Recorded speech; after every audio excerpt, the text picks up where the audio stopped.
Okay. Cue the theme song, ladies and gentlemen. Cue, yeah. Okay. So Tuesday didn't happen. Why? We had playing games to worry about. We had things going on.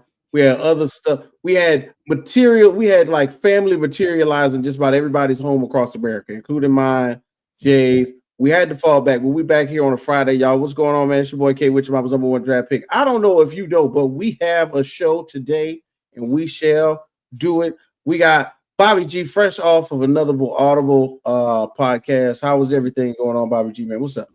That's terrific. We talk some wrestling, from our people in the South. On the And moon, on the moon of WrestleMania, right? yeah, WrestleMania right here in Vegas. The city is lit. The energy is high. Mm-hmm. Yeah, man. Feeling good out here.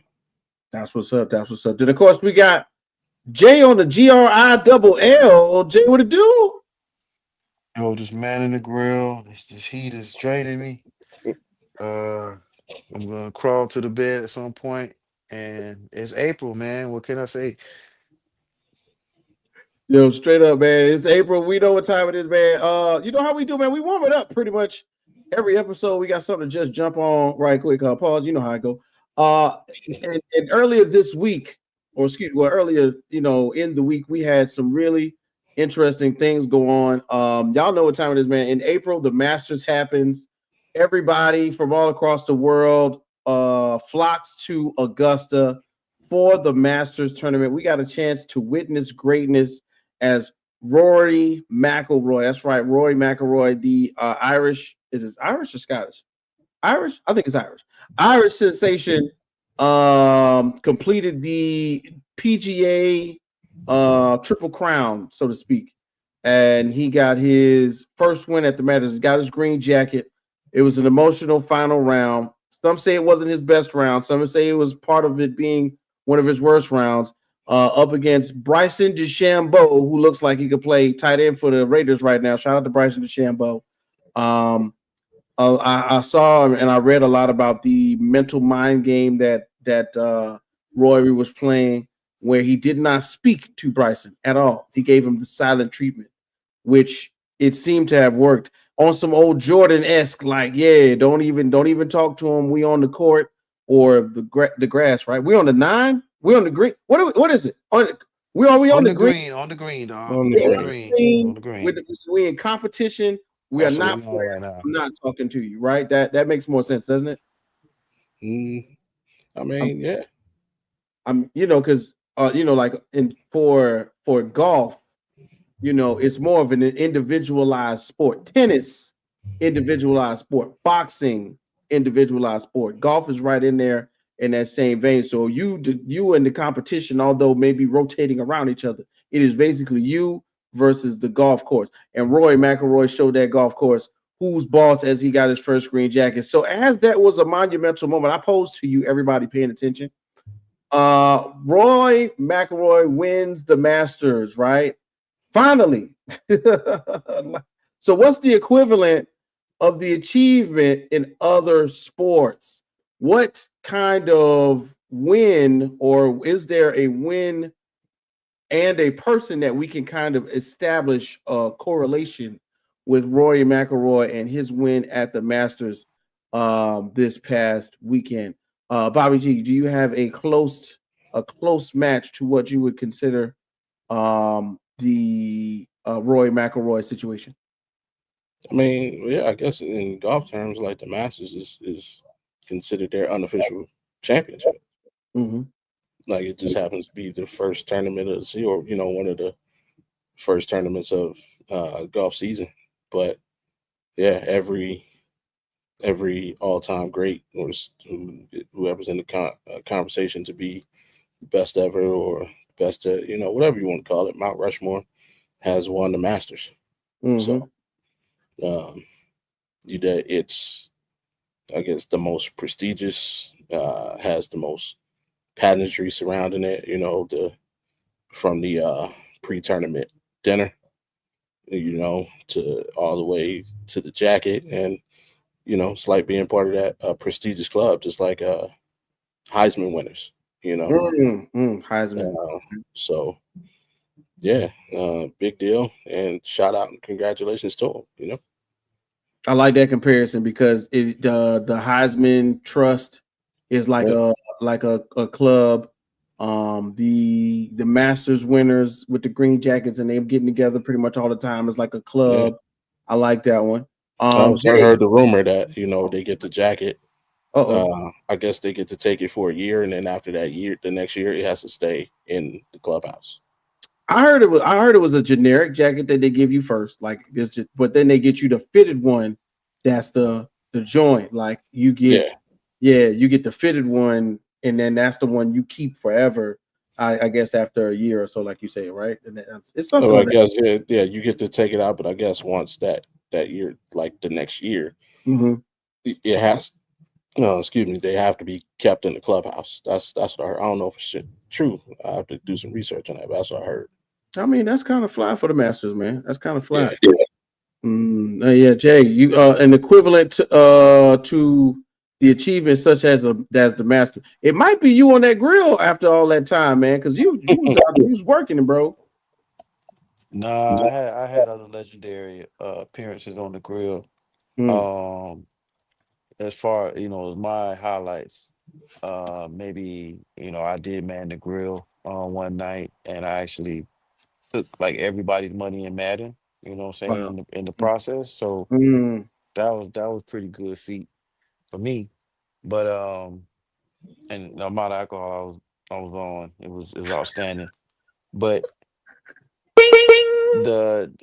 I would say it's something similar to me, but probably not as much as far as rewarding. You are etched in history, like you're there. I would say getting a no-hitter in baseball, I like that one. I like that one. but it's not like you get a no-hitter and you get a jacket, or you get a no-hitter and you're like in a club in the Hall of Fame or anything. It's just that you just got that no-hitter, which is is an amazing feat. But not too many, when it comes to the Masters, man. Golf has pretty much propped that up to something that you know for like 3 days out the year, like even somebody who's not even a golf fan uh is rooting for somebody that plays golf. You know what I mean? So, that's something that brings a lot of people together, no matter what walk of life, or if you're even into the sport. So, shout out to Tiger Woods and his legendary Tiger Woods, yeah. FU to Mr. Fuzzy Zeller, you know what I'm saying, for his remarks that he made, and ended up, having a great menu to follow up his win after all that controversy. But winning the Masters, man, just like you talked about the jacket, I think that is true, Bobby. You don't get to wear that jacket anywhere. That does not leave. That's just one thing about Augusta that it kind of makes me, it's kind of eerie. You know what I mean? I can give you the rundown if you want to. I got it up. It says winners receive the green jacket, which they can take it home, but the following year it stays at Augusta forever. Their names engraved on the Masters trophy. They get a replica of the trophy. They get a Masters gold medal. They get a gold locket, invitation to the Masters Champions Dinner in perpetuity. Every year. Honorary membership to Augusta, perpetuity. A locker in the Augusta Champions locker room. All these things are in perpetuity. Access to Champions only range. Lifetime invitation to the Masters. 100 OWGR points and 750 FedEx Cup points. $4.2 million, which was prize money for this year's winner. I'm sure that goes up every year. 5-year major exemption, and I'm assuming that's like they don't have to try to start. Right, they don't have to qualify. Yeah. For 5 years, you could just be at the Masters. Well, no, 5-year major exemption. So it's like you can either win a certain amount of minor tournaments or a certain amount of major tournaments. So they get exempt from major tournaments and PGA Tour exemptions. So they don't have to win anything. You're just invited. Yeah, you just there. Yeah, Yeah. for sure. And a special Sunday tea time. Ooh, Sunday tea time. Because you a champ. So you Yeah. get all kinds of stuff. You could just pop up and play. Right. I ain't played in months, but I'm gonna be at the Masters. I'm gonna be at the par 3 tournament, sit next to Tiger. You know what I'm saying? Me. Yeah. And I'm gonna check out Bryson DeChambeau because he did not beat me. And I'm Well, gonna look at him from across the green. Well, I got a question though. You What's know, that? when you said a special Sunday tea time, is that for any Sunday or is that just during the tournament? Like, you know what I'm saying? On Championship Ooh. Sunday, do you no, have I like would first believe that's first just for like dibs? normal rounds. I would believe that's just for if like you because obviously if there's a tournament going on, you got your rules and regulations. So it's, everybody would be shooting for the same tee time if you have several winners in the same tournament. So I think that's just like for normal rounds, like your daily. Hey, I'll be at Augusta this weekend, and I want to tee off at Mhm. whatever time I want to tee off at. And then you probably just boot whoever really had that time Yeah, and boot them like, off. Like, oh, sorry, Donald Trump had that time, but yeah, we got you. And then they call up, yeah, sorry, Mr. President, but Tiger's coming through, and yeah, we got to bump Phil, you.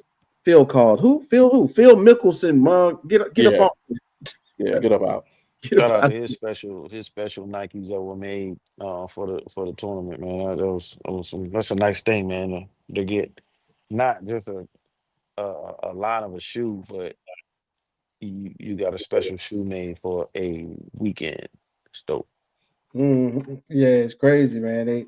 It's so much going on right now that I wanted to kind of just bring up, and what I'm saying, it's and we're running out of time for the warm up, but Jordan released his secret golf shoe at his range during the Masters. Of course, Jordan ain't gonna let nobody just overtake the shine of shoes from him as select players got an opportunity to get pairs, and they did not actually portray many of them. The secondary 13 looking ish Jordans were only at his range for his event that was also held right around that same time. So maybe some of the live golfers, shout out to the live tournament golfers who want to play for Saudi Arabian oil money, got some of those. But for me, man, the equivalent, like an equal match in my mind for not just winning Masters, but also how good a player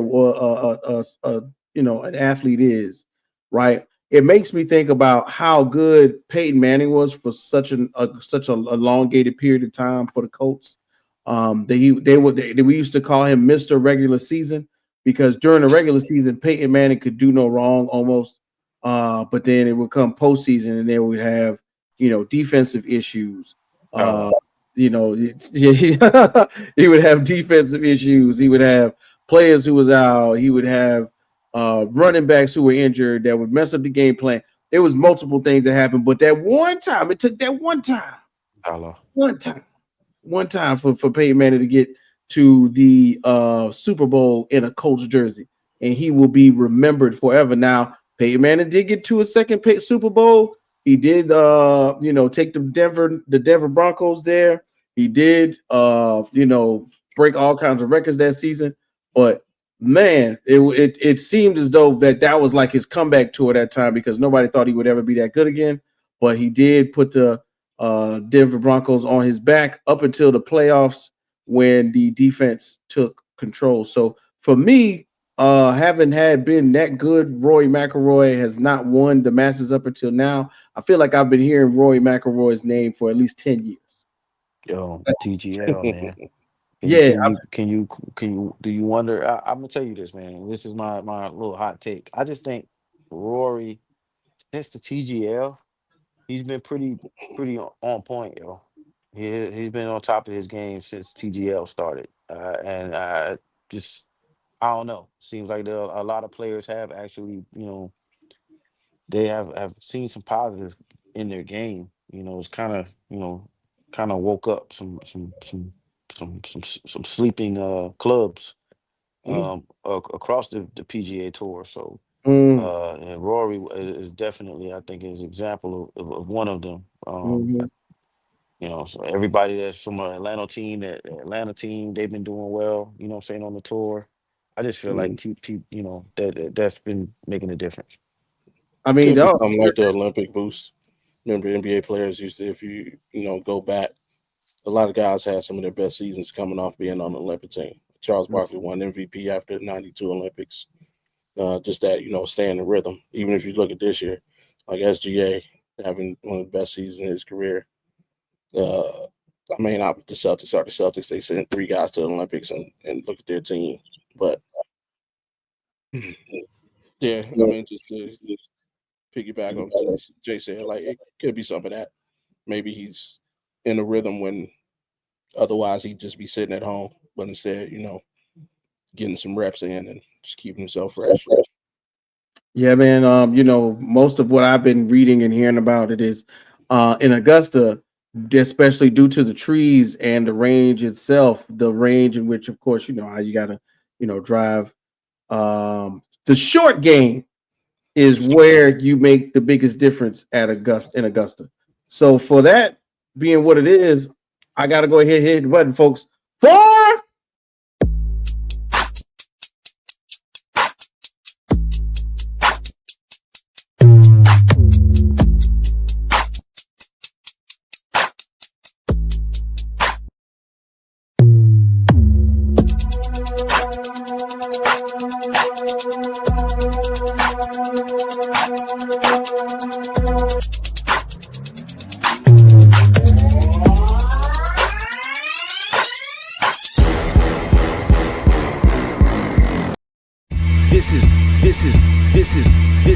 This is Rec Room Sports. Olympians carrying the torch, going where they don't go. We ain't lost. From the optics to the topics, we got this with synopsis. Think outside the boxes like Jay on the mic or your boy K Whit. Joe is my coach, T Sweat on the mix. All sports, even if you catch fish like Nate Diaz catches fist. You need to catch this episode, it's a can't miss. We go live and you should subscribe and X's and O's. We made our plan, yo.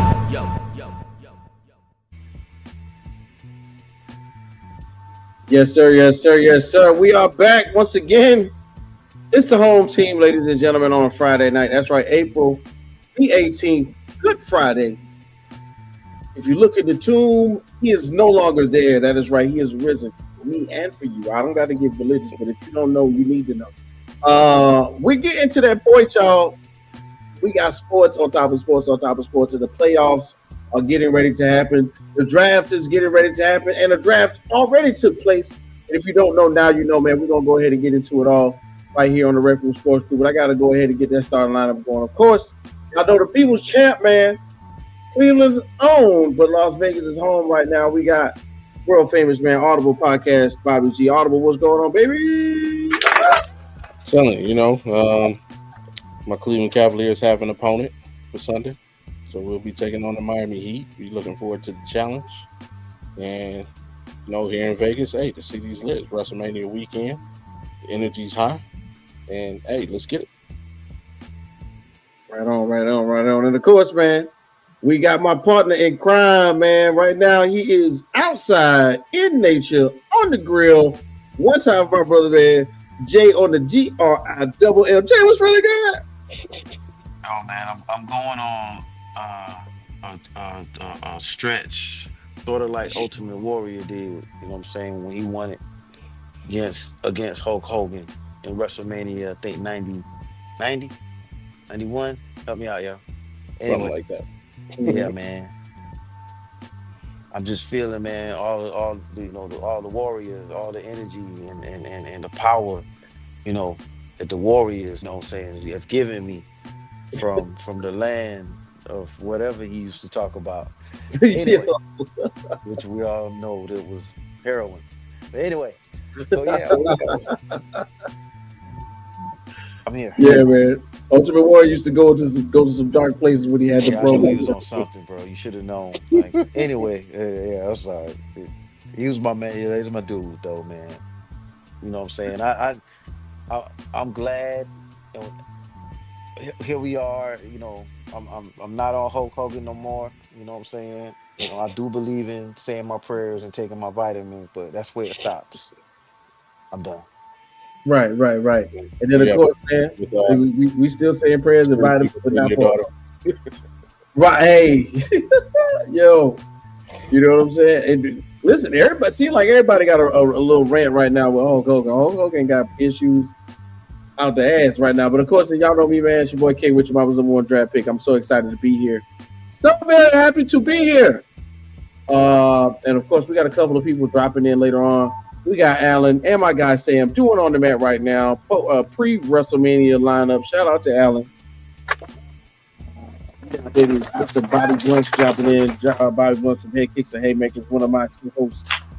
I do got one thing before we really get into it. Oh, we say what? I said I do got one thing before we really get into it. What's that, bro? Send some healing energy to the people down there in Florida State, man. Oh yeah. Hey, anybody who knows anybody down there, hopefully we can give you a couple of hours of relief from the stresses of life, and bring a couple of smiles and laughter and entertainment to your day. Yeah, definitely, man. Definitely. Prayers go out to everybody who has been affected by that, because it caught me off guard, but I'm sure it caught everybody off guard out there on the campus of Florida State University. But as we continue moving forward, man, you know how we do, man. So we're going to go ahead and do a little bit of everything today. We did get to do it Tuesday, so we're going to bring it to you live today, and it's going to go a little something like this. Oh, man, ladies and gentlemen, man, what happened the other day? What happened? The WNBA had a draft, ladies and gentlemen. That's right. Right after it seems as though we just got finished viewing the women's college basketball national championship, where UConn took the Lady Gamecocks to the shed and spanked them.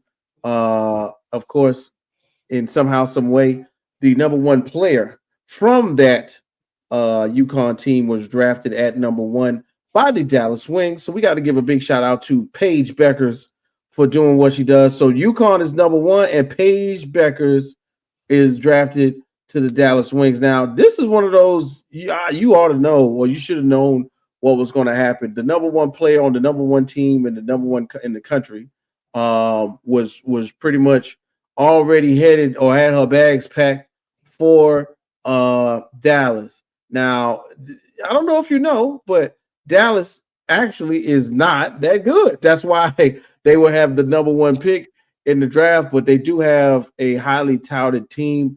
But to add a player like that of Paige Bueckers' stature to the Dallas Wings roster, I think that's a big deal. We've seen teams in obscurity rise from the depths, as we added Caitlin Clark to the Fever last year. We also, found a way to get Bayou Barbie out there. Shout out to Bayou Barbie. We found out, what she means to her team. At one point in time, the Seattle Storm was in that same boat until they got Breanna Stewart. So hopefully the effect of Paige Bueckers, along with Arike Ogunbowale, let's not sleep on Arike, because we're going to talk about that roster really quickly and how it's assembled. Should have some positive effects going forward. But as we think about it, fellas, of course, this is a well-deserved nod to Paige Bueckers at going number 1. Who else could it have been? Was this the right pick? Of course. Oh yeah, wait. Jay's on the GRIL. Yeah. What other pick is there? Now I had to close that. I got you, bro. You said what other pick could it have been? Yeah, what other pick? Yeah, I mean they got it wrong. Mm-hmm. Go ahead. Why did they get it wrong, Bobby? I want to hear. I'm gonna forget what I got to say. I want to hear that. Why did they get it wrong? I feel they got it wrong because the WNBA and the NBA, the games are far different. The WNBA, while the game is very skilled, I won't take away from the skill of the women. It's a very skilled game, but it hasn't taken to the total domination from the outside as the NBA has so far. The WNBA can still be dominated by inside presence. That's why if I was the Wings, I would have actually taken Dominique Malonga, number 1. She's 6'6". She's a beast on the inside. Already have a dominant guard on the outside. So I pair her with a big. Look at your last 4 champions. Obviously, 2 of them being the aces. Who's the best player on the team? Asia Wilson. Look at the Liberty. You got Stewie. You got it's dominated by inside outside. Right now, you have outside outside. What's being helped by that? Even look at the young team on the come up. Indiana Fever. You got Caitlin Clark. You got Leah Boston. You got outside inside. So for them to double up on the outside, I don't think the WNBA is there yet. Therefore, I think they could have made themselves a bigger threat in the league had they gone with the quote unquote big man. I was going to say big woman. That just sounds wrong.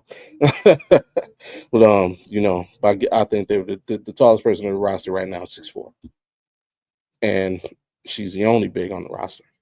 So unless they make some couple additional moves in free agency, again, you're just going to be dependent on your guards. One, Paige has to adjust to the league, so we know the first half of the season is going to be somewhat of a struggle or an adjustment at a minimum.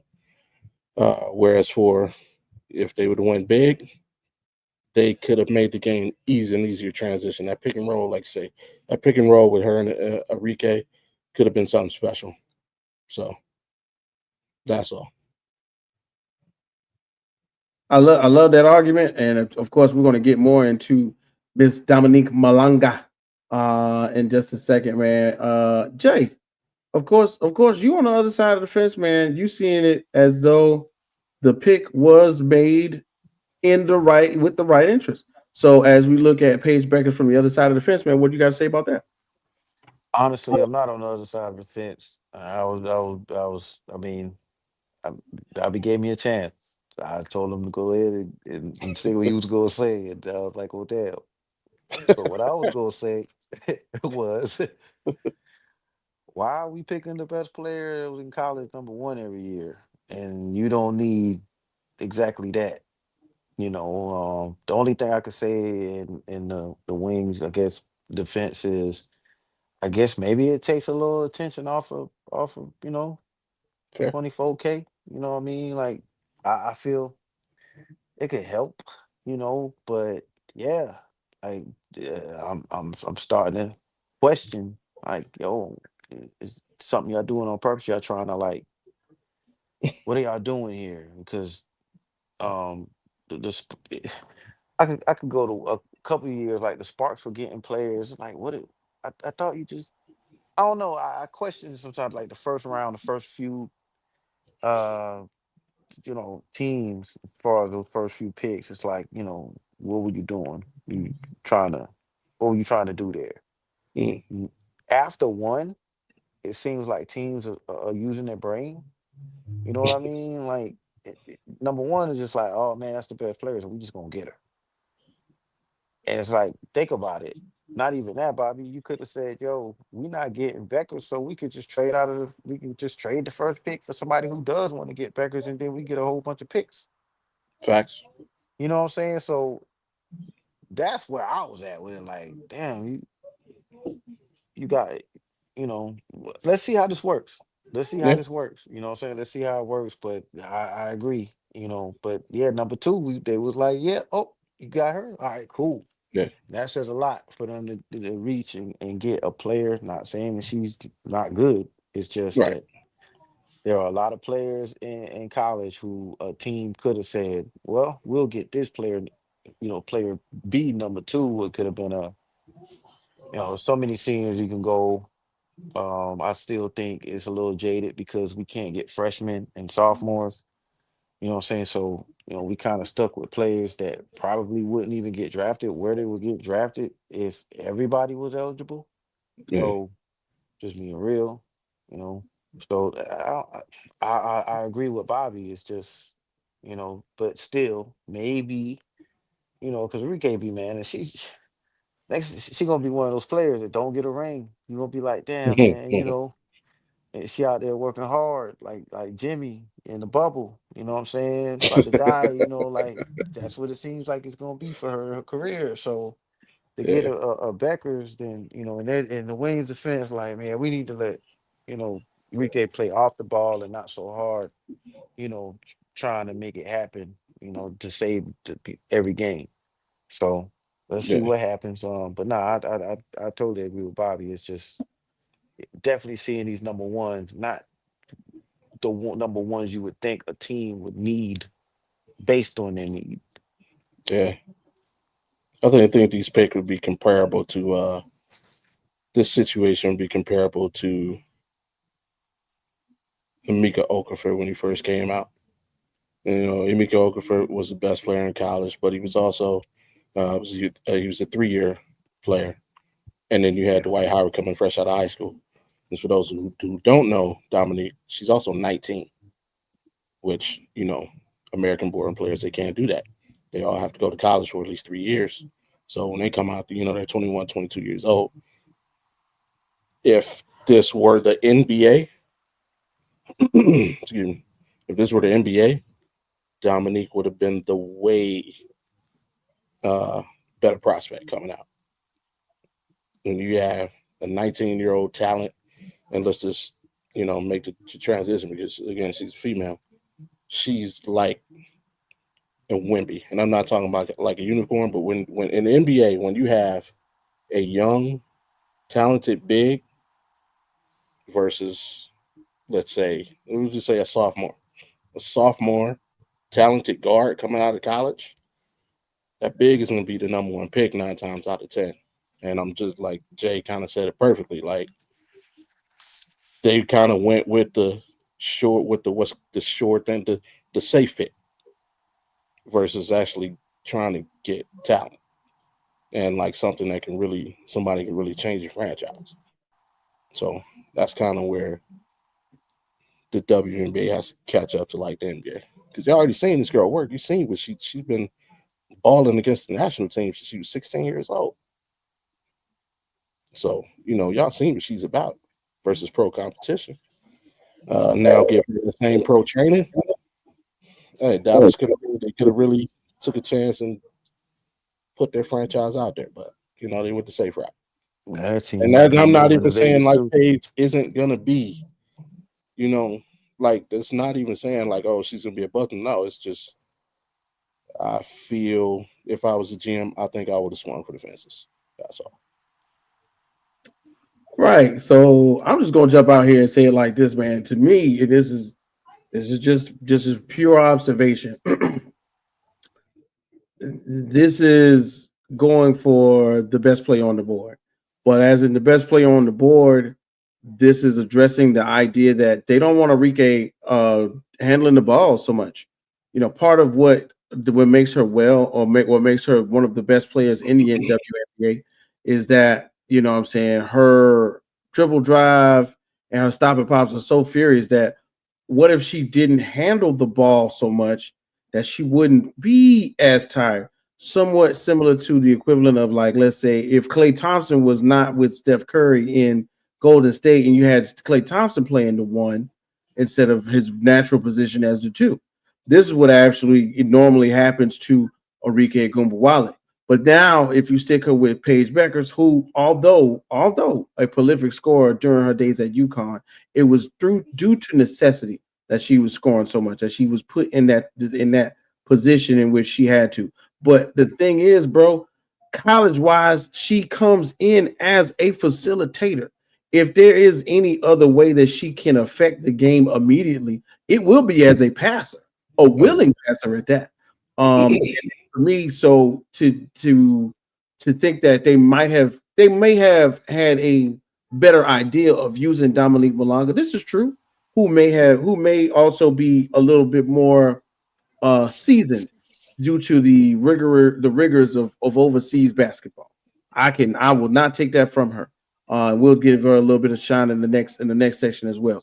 But the WNBA right now is trying to build star power in each market. I think in each market they will assemble somewhat of not a super team, but a recognizable team. We can't really be a super team if I don't recognize you. So now we you know what I'm saying? The average fan cannot necessarily point out Enrique Ogunbowale in Walmart. But I damn sure know what other people will damn sure know what Paige Bueckers looks like, especially in Dallas, where I'm sure she will be paraded on a press run like no other to the Rangers game, to the Dallas Cowboys Stadium, where she will do the coin toss, to what else is going on in and around the Texas area. There's so much. There's so much for her to do, to participate in, that they will make her the recognizable face, and kind of Enrique could just fall back a little bit and play basketball, just ball, just hoop. That's what she likes to do. That's what she likes to proclaim in the post game commentary. That's what she loves to talk about when she's talking with Shanae Gumake. She just want to hoop. She like a short KD, Enrique. She don't really care about nothing else. But then you put Paige Bueckers, and once again, we here at Rec Room are not a racially driven podcast, especially by sports. But it's nothing like having a young, attractive, heterosexual white girl at the front. Oh man! As the face. And Jay can say all he wants. It's been fun while it lasted. But the point is, last year, and everybody saw it. Last year, we got Caitlin Clark fever, literally, because she was a young, attractive white female who could play basketball with the best of them, and brought that type of vigor and fierceness to the court. But off the court, she was a lady. You know what I'm saying? We want that term is in Dallas. They want that in Dallas. They want that in the WNBA. That they're not necessarily shying away from African American players or players of any type of colored descent. That's not what I'm saying. But to have that at the number one pick, they want that. They want that type of thing. When it was Breanna Stewart, they didn't really question her sexuality, but they love Breanna Stewart in Seattle. They love that. Now they got it. They got a similar status symbol, let's say, in Paige Bueckers, and they had to take her.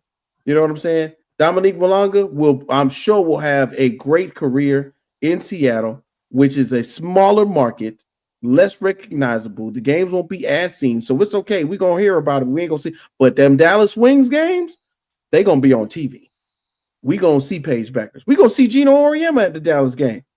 You know what I'm saying? Like that is what the league is going for right now, and that's why I think was it right. Well, I think you guys both said it correctly. If this was another league, if this was anything else, yes, Dominique Malonga would have been the number one pick overall due to her skill set, her size, and the upside being that she's 19. And she could dunk right now. Hold on. What? And she could dunk with ease right now. What? Off the block. We've seen it. I've seen the videos. Okay. But right now, for what the league wants, they want that money. You want that money, you want that star power, you want to renegotiate them clauses in another year or so we can get more money into the league and start having these young ladies paid more so they don't even have to go to Unrivaled, like Paige Bueckers, who is signed up for 3 years of Unrivaled. She signed up for Unrivaled, ain't even signed up for and played in the WNBA yet. You know what I'm saying? That's what they want. Put the face of the league on the number one pick right there, Paige Bueckers in Dallas. But you guys are not wrong in your analysis. I do love it. Now let's continue on, bro. The Seattle Storm welcomed the second overall pick, Dominique Malonga, the female Wemby comparison. We've heard Bobby G tell us about the female Wemby comparison. So, Bobby, as you were mentioning this, right? This is not just because she's French. This is really because she's a polished, big woman. Yeah, she's a polished forward. She's athletic, she's not like Shaquille. She's not like traditional big. She can move. She could potentially take people off the dribble, as well as do work in the post. She hit you, with a solid mid-range game. It's just, she could potentially be the next evolution of the big in the WNBA. And now when people get in their heads that she's gonna be like super transformative like Wemby, because just physically Wemby is just something like we've never seen in any athletic arena. Like there's not a comparison for Wemby for like any sport. But yeah, she has an opportunity to do that, and like you make the comparison between her and obviously Paige coming out of the gate. Yeah, those games gonna be televised, but all it takes is one performance for Dominique against Asia, because they will play the aces quite often. All it takes is one performance.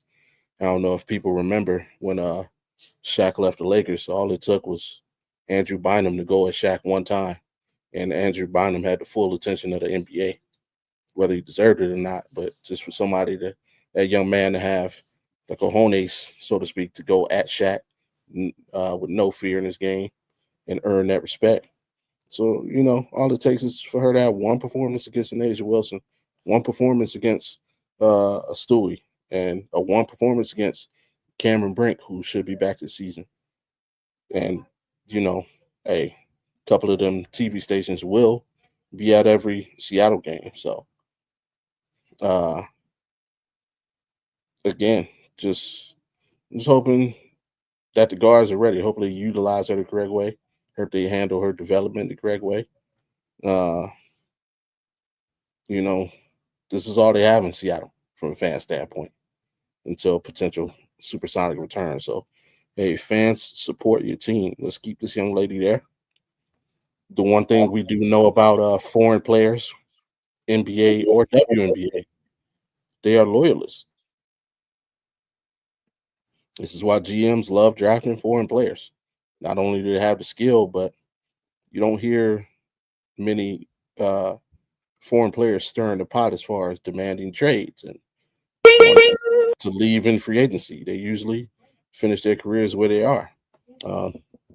Hear that, Nico? So, yeah. Hopefully they do right by her from a franchise standpoint and build and get better. For sure. Yeah, man. Jade, number 2 in Seattle, Dominique Malonga. We've already covered it pretty much. Did you want to put anything else on top of her future as far as Seattle is looking? Nah. Yeah, it's pretty much Bobby already sold it up. So like I said, man, if you can go Google it, go YouTube it, look at it for what it's worth. And I'm telling you, she is the truth coming out of France right now. Boom. So let's just check it out. Some other notable picks that I thought were, just some eye catchers. Of course, like we talked about, Dominique Malonga, of course, getting her shine. That was already to be noted. But then somehow, some way, we got the WNBA expansion team, the Valkyries, making their first picks. Now, that's a big deal for me. You know what I'm saying? They got Justice Jakote from Lithuania right there at the number 5 pick. They also had several other picks I think they had like 2 or 3 in the second round that I thought was interesting. Cheyenne Sellers from Maryland, the point guard. I was out there balling in the postseason. I thought that was a good one. And Caitlin Chen from UConn, which was the Paige Bueckers homegirl. You know what I'm saying? Whenever they needed a bucket while Paige was off or sitting down the bench, they did get it from Caitlin Chen. So I thought that was a good one. Somewhere around the bend, we're getting to see what I would think is like the equivalent of stockpiling, very similar to the Oklahoma City Thunder. We see the ladies out there for the Mystic doubling up, matter of fact, tripling up at 3, 4, and 6, which at 4, they got Kiki, a referent, which if y'all don't know, when Juju Watkins went down, Kiki was who stepped up into the spotlight for those last couple of games. Kiki had transferred from Stanford to play ball alongside Juju, get a little bit more shine, and she did her thing. But of course, unfortunately, the USC Trojans, they wrote out as much as they could without their star player. But Kiki got her chance to shine. She's a versatile scorer.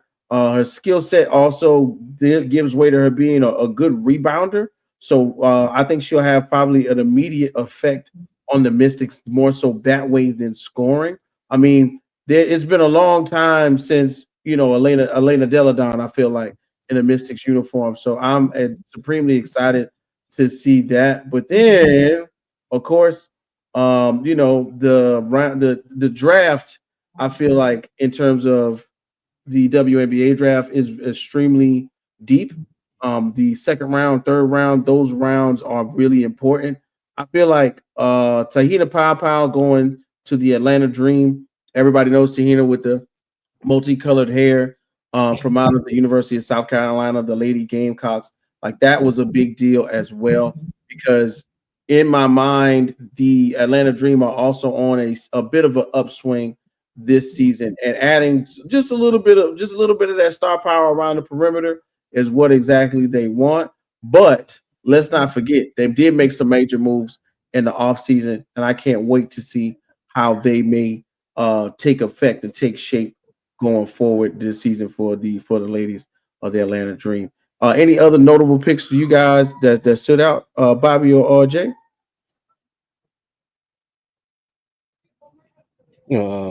I mean, how about the Washington Mystics basically drafting a whole new team?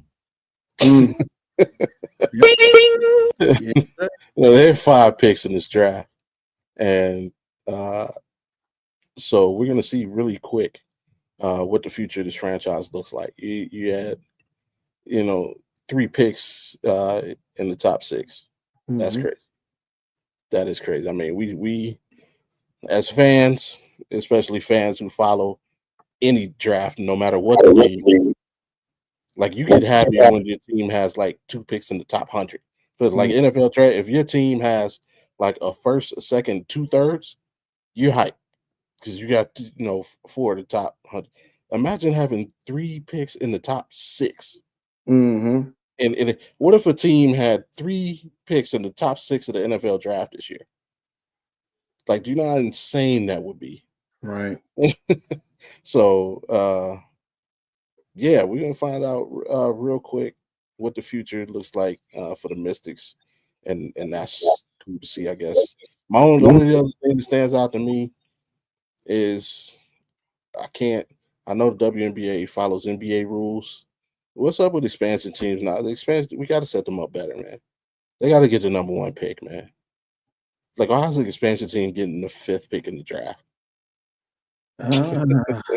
Yeah. You want to set a franchise up for success? Here, take the 5th pick. Like, that's never stood right with me.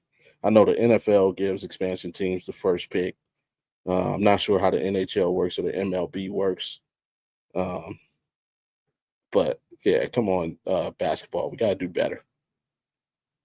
For sure. I'm with you. I feel like giving them a bit of a I don't want to say a leg up, but a possibility to start off on the right foot would be Right. definitely a big deal. Yeah, it's bad enough we got to pick up these stragglers from these players that the other teams don't want, and now you saddle me with the 5th pick in the draft. The 5th pick, yeah. Let me get a top 3. Let me get a top 3 or something, gang. I mean, yeah, and then for like you said, Bobby, the Washington Mystics with this rebuild, I think that's a great deal. I really feel like I said, Kiki Erefren, Jay Milborn, big shouts out to Big Jay Milborn. That's another noticeable name. Carly Lou Samuelson from out of Stanford. That's another one. These are young ladies who I think would be coming into their own as we look forward. Stephanie Dolson is out there. I feel like she's been in the league for a really long time. But that's a name to keep an eye out for. She's we got to say the forward, the big girl down low. We don't really want to say it like that, but y'all know what I'm talking about. And then when I think about the Atlanta Dream right now, picking up Brittany Griner and adding those wings, those strong wings around her, I think that's going to be a good move. Nia Coffey, Jordan Canada, Tahina Pow, who in which they just drafted. Rain Howard last year was also really pivotal. And Brianna Jones, low key out of Maryland. Keep your eyes open for that one. She had a really big season last year. So yeah, so it's slated to be a very positive impact on the WNBA with these players, and I really can't wait to see. Big shout out to Bree Hall too. Bree Hall going to Indiana in the second round right now. Indiana low key did a little bit of a reload too with Michaela Thompson and from Florida State, and then Bree Hall. So they're going to go up there and ball out with one of our favorite friends here at the show, Miss Caitlin, and then somehow some way, as we look at the Chicago, it's not what I thought they would do, but of course, hey, we already got one Bayou Barbie down there rebounding. You might as well get two, right? Might as well double up. I mean, hey, rebounding ain't gonna hurt nobody. But either way, I was excited to check out the results from the WNBA draft. I wish Miss Avril was here to give us some more breakdown analysis, but we know she's got some family things going on. So big shouts out to Miss Avril. Can't wait to have her back on the show in the coming week. But man, as we get past the WNBA, right? It was pretty much ladies' night. We got to give them a little respect. Shout out to them. But as we look forward to what's been happening or what's happening as we speak, fellas, the play-in tournament, man. It was getting a little heated at first. Y'all know that first round, right? It wasn't that exciting. We got some really quick overturn games, and we got to see who really matters. But then today, it seems as though we got some really close games. So, Bobby, earlier, man, you mentioned something that stuck out to me as the Cleveland Cavaliers, who hold the number 2 spot, 1 spot. Which one? I just want to mess with you. The Cleveland Cavaliers, who hold the number 1 spot, now have their opponents, which are the Orlando Magic, picked out, ready to go, ready to rock. Are the winners of the play-in really winning? Because you got to play the best team now. You thought you did something winning the other night, but now you got to play the best team. Talk about the matchup with your Cavs and this Orlando Magic, bro. Heat. We got the Heat. Oh yeah, the Heat. There we go. In Orlando. Yeah, there we go. No, I mean, ironically, the one franchise that has benefited from the play-in is the Miami Heat, and that's who we play. And the Miami Heat took it from the play-in to the NBA Finals. So they know it can be done. And, they still have a few players on this roster from that team, including their leaders, Bam Adebayo and Tyler Hero. You also got, Kevin Love still on the bench with, championship experience. So them being the AC, there's nothing to poo-poo at. A lot of people consider Eric Spoelstra to be the best coach in the NBA right now. So, again, nothing poo-poo at. Like I said, beginning of the show, I said, my guys are ready for the challenge. And that's exactly what it's going to be. I think we will be tested, and I like it. I know a lot of Cavs fans were kind of, I would say about maybe 65 to 70% of Cavs fans probably wanted the Hawks to come out on top. Not me. I kind of want to see the Heat because still some questions to be answered. Obviously, over the last couple of years, coaching is one of our big issues come playoff time. And right now, it's still a question mark. Yeah, we had a fantastic regular season. We had an amazing regular season. And it was due to the coaching job done by Kenny Atkinson. But now it's playoff time. Can you make adjustments on the fly? What do you do now that is the same team every other day? And, not that daily switch up like the regular season. Thing I want to see most of all is Evan Mobley. I feel like if we'd have played the Hawks, he would have kind of got a quote-unquote bye.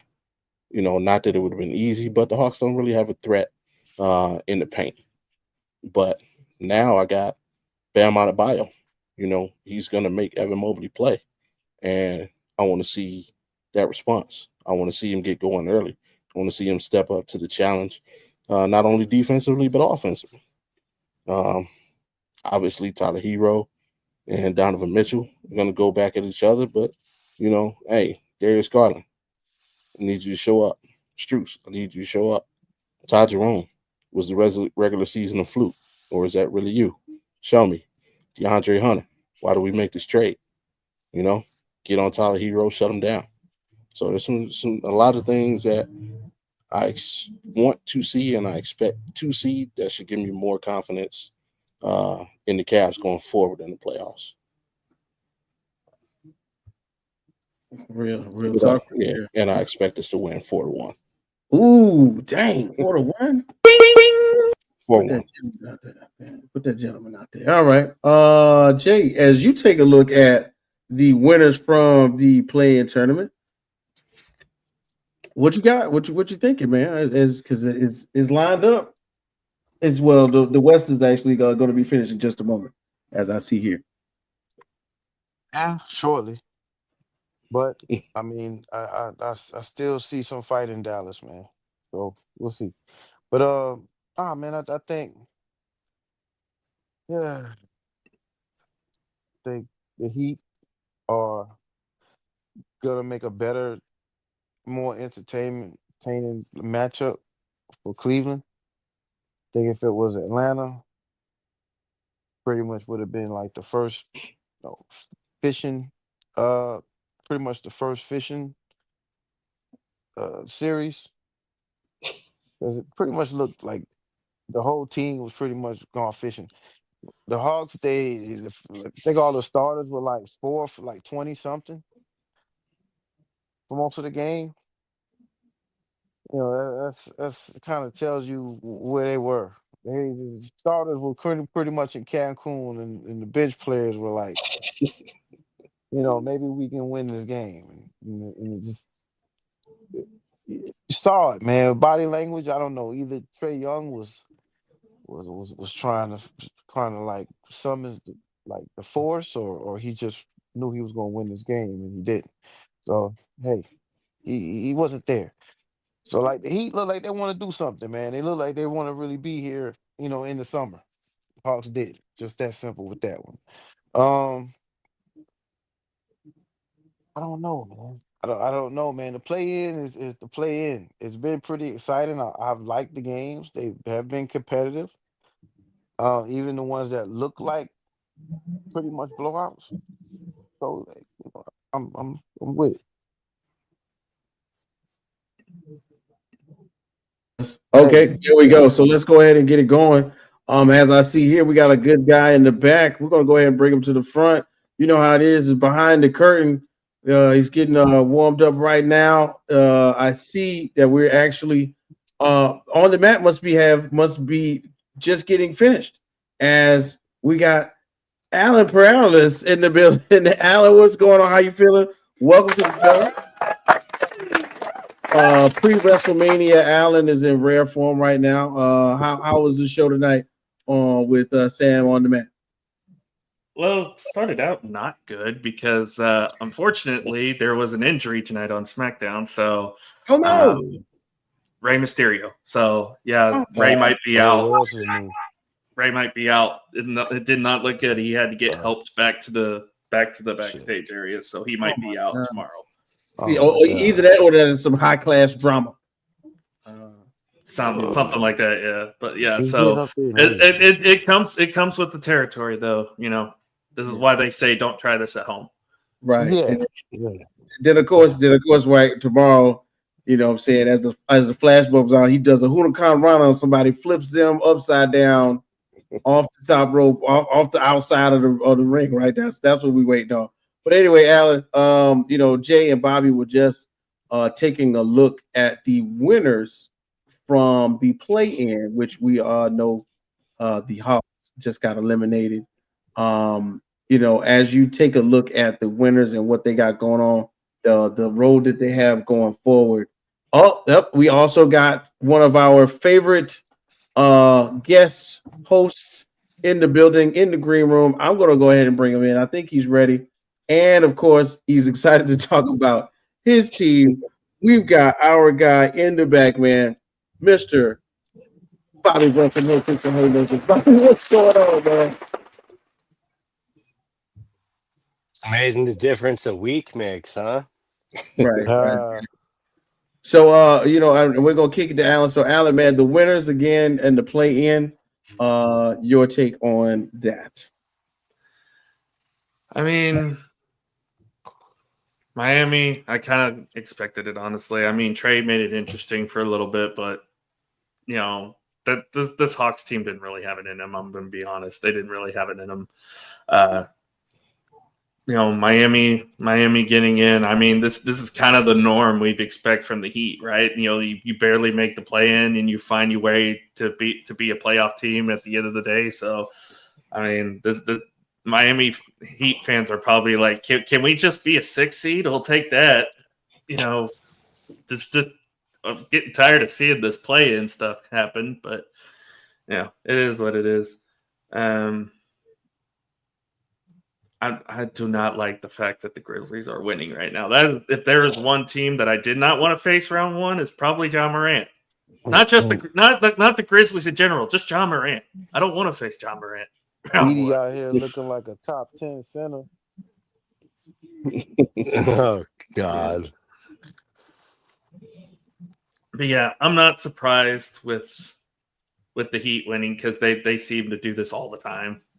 Regardless of how bad they are, or regardless of where they finish, anytime they're in the play-in, they're like, might as well chalk them down as the 8 seed already because that's probably where they're going. As far as the West Coast side, it's like, Golden State got what they wanted. They got the young Rockets team that's inexperienced in postseason play, so that's a favorable matchup for them. And now it looks like Ja's going to be headed out west to OKC for round one. So this should be an entertaining series, though.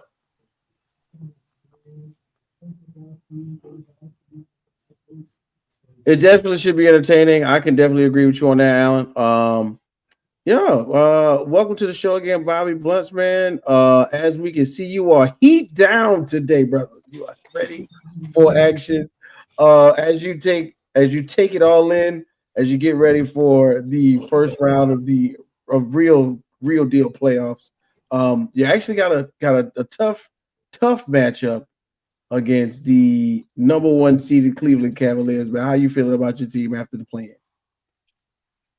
It's a wild set of circumstances because like last week, literally the topic was, who do we think is going to make noise in the play-in? My answer was not Miami. What'd I say? We might want to watch out for the Bulls. Like the Bulls had our ass this year. Like Josh Giddey is, overperforming to the max, throwing those passes in. So like when we were doing head kits and haymakers on Wednesday, I was just like, okay, put it on the background. We're up 20. They're going to blow the lead. It is what it is. I'm so used to it. And then it didn't happen. And all of a sudden, you saw this team like start to find their joy. But let's rewind it one day earlier. Literally, I could not describe the pain I was watching in this playing game when Jimmy Butler went up, gets fouled for an end one, and I immediately knew what time it is. At that moment in time, I knew for a fact that Memphis was cooked and that they were winning that game. And all I kept thinking about was, oh, damn you, Pat. You just had to give him one more year. This man put up 38 points. What were you doing? And Tyler Hero heard my, complaints and answered with 38 points. The way he was able to get the ball in the paint, like he is now like a 3-way scorer. And if I can have any solace in this season, it's that he has figured it out. And, obviously they're facing the 1 seed, but I am so excited to see this team actually play in the playoffs now. To quote Jimmy Butler, I found my joy again. I didn't think I'd have my joy again this season. I thought we were so cooked. I was just like, put us in the lottery. But guess what? I know it may sound diluted, but all of a sudden it's Heat in 5. And I cannot wait to get this series going. Now, obviously, I'm overreacting. I'm over the moon, We had to get a little nice Italian dinner in, celebrate the Miami Heat victory, because you got to ride the highs with the lows. But, realistically, I think even though these games don't count as playoff games, I think Khalil Ware has played great for a rookie. For sure. And that's why I'm really digging this Cleveland matchup. Like they have two very good young bigs, and I'm very interested to see, how it will hold up. And, knowing Spoelstra, I expect them to at least get some a couple W's. Like I don't think that's out of the realm of possibilities. And I got to think that Donovan Mitchell's been sleeping with one eye open because when you once again, in the fourth quarter, I thought we were going back to Cancun, but then the Jimmy package came to life, and Davion Mitchell is a motherfucking dog. Like on defense, offense. Oh my lord! Like I already put the Miami Vice Davion Mitchell jersey in the cart. It is on the way. We are here. So we have Davion versus Donovan. And I can't wait for Bobby to clown me for my hopefulness, but we are here. I was about to say, I was about to call you Shannon Sharp here with that Heat and 5 comment. Yeah, Shannon kind of stole that, but that's always been a Heat acronym. I mean, yeah, it's a sickness. I could stop it if I could, but it's really good to be at a point to where I can actually enjoy basketball again. Now, granted, like I said, it's amazing what a week can change. I can come back on here next week and say, I am a moron. I know absolutely nothing. But right now, we're feeling it. So we're just going to take it and ride. Right. I mean, hot apple pie, clouds in the sky, corned beef on rye, Cavs in 5. I could see a gentleman sweep on their side easily. It would not shock me. But I also could if I were to pick it, I'd probably say Cleveland in 6. But it's I didn't think I'd be at a point to where I could actually be excited for what was coming. And so it all might work out. But at the same time, I'm hoping I'm not reading a bad script. Like the anxiety and thinking of, oh, what if they go all the way and they end up finding Jimmy Butler in the finals? I don't know what I'm gonna do. I'm gonna Sounds need like to a stare. bad WrestleMania matchup. Oh man. It sounds like John Cena and Cody Rhodes for sure. And I'm happy to be here tonight, though, boys. Thank you. Of course, man. We appreciate you always coming through. This is where we are right now, currently, of course, as we look at the settings for what will be the playoffs, right? So it's a possibility we're gonna have. It looks like we're gonna have, Memphis and the Oklahoma City Thunder. Somewhere in here, we're gonna also have Rockets, Warriors, Lakers, Timberwolves, Nuggets, Clippers on the Western Conference. So let's just stick to the Western Conference right now, fellas.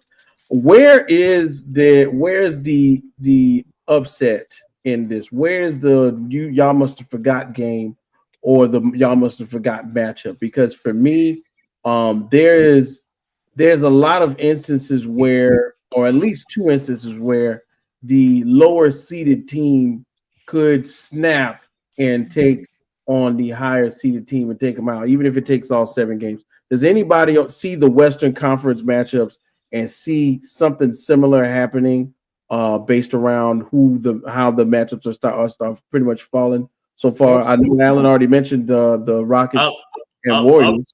I'll say this way: I think all 4 lower seeds can win the series. Wow, Alan, you really? I really do. Honestly, I know that's putting me in a bad spot because I'm a Thunder fan and we're the top seed. But do you really want to play John Morant in the playoffs? I don't. I really don't. I can easily see Golden State knocking Houston out. I think the Timberwolves have a decent shot to put the Lakers out. And of course, the Clippers as the 5 seed, I think they're the best chance to be that team that upsets a higher seed in Denver. So I think all four lower seeds can actually have a really good shot at winning their series, their opening round series. Because remember, with the exception of, not really the exception, because all 8 of these seeds, all 8 of these seeds have won over 40 games. All top 8 seeds in the Western Conference are above 42 wins, I believe. Let's not forget that 5 of these teams were within 2 games of each other at the end of the season. That's how competitive the Western Conference was. I mean, yes, Oklahoma City clinched like 2 weeks ago, but you still had Houston was still hanging in there. The Lakers only clinched with like 3 days to go, and the rest of the West wasn't decided until the final game of the year. So any one of these teams can win out in the first round. To me, Alan, you're wrong, and here's why. I mean, I think the Grizzlies. Yeah, I think Ja against OKC will potentially be entertaining. I mean, the dude started the game throwing the freaking ball off the backboard, getting his own rebound and putting it back. The dude is just exciting. He's must see TV whenever he's on the court.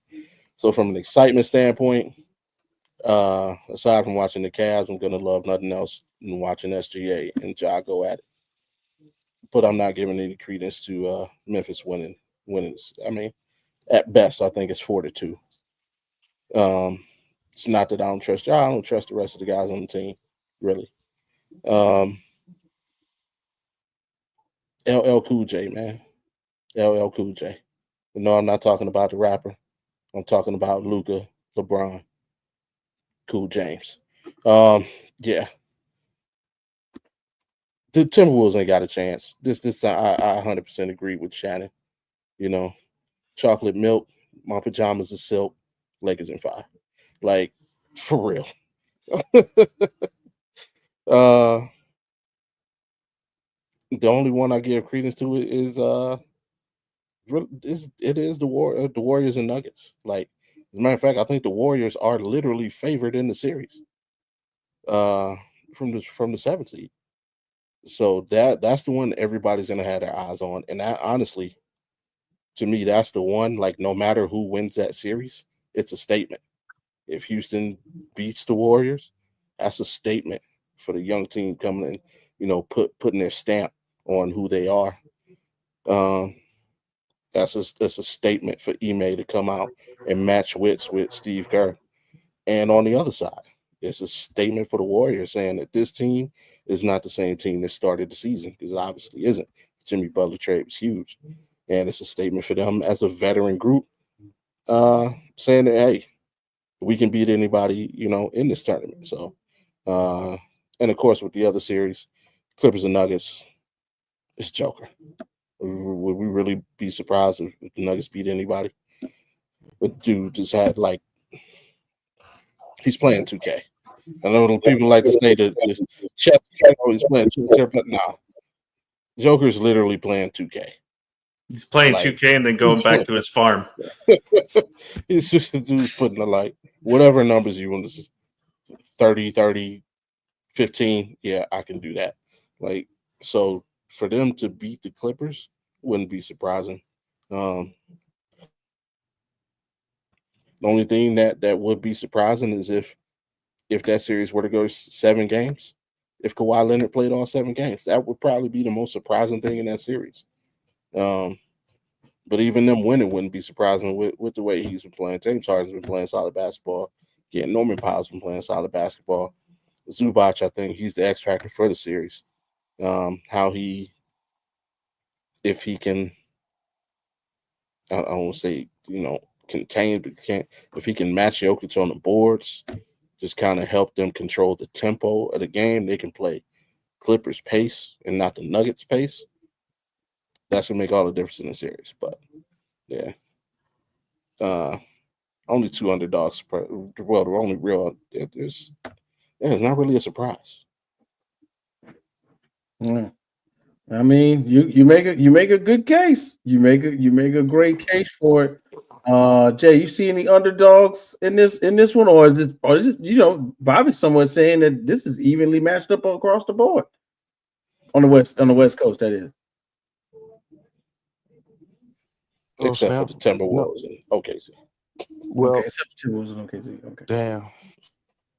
Yeah, I think across the board, man. Like the lower seeds could definitely send the higher seeds home. We'll see. I'm just with. Oh snap! Edie out here balling. Anyway, I want to see. I don't want to see any gentleman sweeps. So I think these matchups are perfect, man. Even as far as the OKC matchup, yeah, I hope they're the first. OKC's the first team out. But that's about it. That's all I got. Welcome. Oh, yo. This is what happens when your team's no longer relevant. You got to hate on the top seed. Gotta hate on them, man. Bobby Blunts, man, you back in the spotlight. Hey, that would have been me a week ago, Jay. So I can't even say anything. I really do think it is going to be the Wild West. The matchup I'd probably most intrigued by probably is the Clippers and the Nuggets. Mainly they kind of live and die by Zubac's defense, and he's definitely taking a huge step for sure. And I know it sounds kind of weird to pencil in oh well, everything's looking good. Kawhi Leonard's looking good because it just sounds like we're saying the same stuff we've been saying the last few years. But once again, they're playing good basketball at the right time. And if they are going to upset someone, it might be, with them having the Joker with the clipboard there, because, they just recently fired their coach and everything. But I definitely think that will be a series. And whatever team wins that series might get a little bit of a kickstart. But I do kind of agree with Alan thinking that any dog is kind of live in this. I'm not really too concerned about Memphis because, Edie may be looking good now, but from what I saw against the Warriors and trying to guard Jimmy Butler on him, they're not winning a series. So I would expect OKC's defense to be able to take care of that in the end. But all of those matchups are very intriguing, and I could easily see them all going 6. I would probably favor the Lakers to win with how they've been clicking, but at the same time, Anthony Edwards is just a mean motherfucker, and I could easily see him being the best player on the court. So, but I don't know. As far as underdogs, I really don't see it as that. For one, Houston ain't even the favorite. They may be the 2 seed, but Vegas ain't backing them. I think if they're able to win that series, if you're looking at the bookie line, they are technically an underdog, even though they're the 2 seed. So if they can actually beat the veteran Warriors and gain a lot of hype with Jimmy Butler, having success, Draymond Green looking like a pumpkin getting put on the bench, but it doesn't matter because Jimmy Butler's coming through. But eventually you play the same team, the same game after game, and things are going to get figured out. So I would expect the Warriors to win that. But if Houston were to win, I think they are just as live to win the entire West if they're able to get out of the first. So if I'm technically gonna back a dog, it will be the young Houston Rockets and Mr. Ndoku. Sorry if I butchered your name, but I'm terrible with names.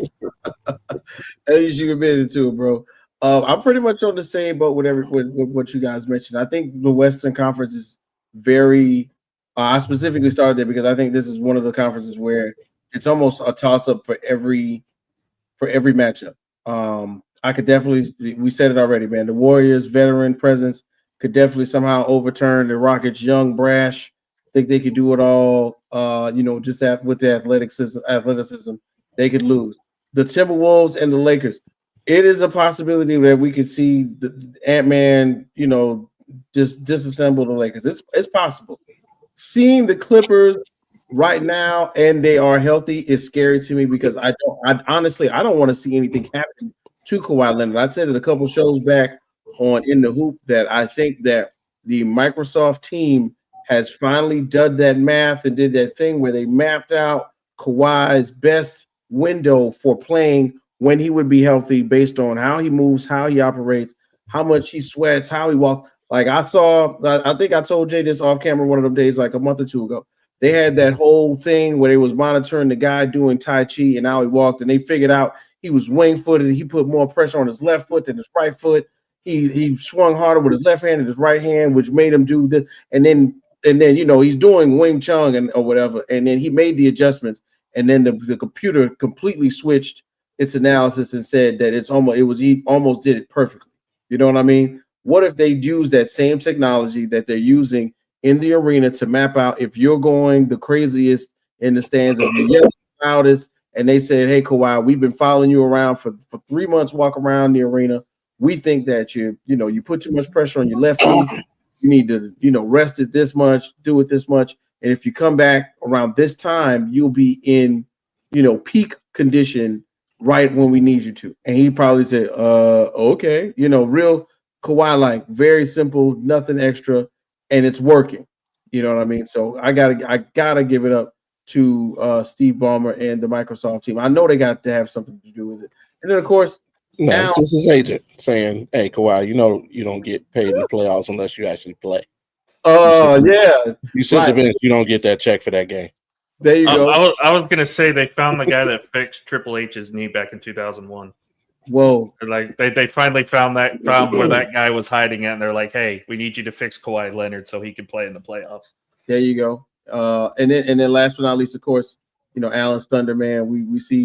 We've heard him mention it on numerous occasions. John Morant is coming to town apparently. I gotta check the score in a second. But last but not least, as far as the West Coast guys, we have pretty much crowned Shai Gilgeous-Alexander as the MVP or the MVP incumbent, right? We pretty much have a consensus. Only other thing that can happen is Jokic. Jokic somehow wins it, and if he does, rightfully so, right? What would be a worthy title run or worthy playoff run for the Thunder? Would they have, especially with the MVP, which the way Shai has been playing? Would we want him to make it all the way to the finals? Do they have to win? What would give us a worthy enough Thunder appearance right now, especially as we see that they're probably getting ready to face a very hungry Memphis squad? I think you got to win a title. Otherwise, nobody in the league is going to take you seriously. They already don't. Like, no one's talking about OKC. No one's talking about Houston. Even though the Thunder had such a historic year, not just by their standards, but by NBA standards as well. They only lost one game to the Eastern Conference all year, and that was to Bobby's Cavs. And, I mean, not many teams are able to do that. No, not many teams are able to win 55-plus double-digit games in a season. Not many teams do that.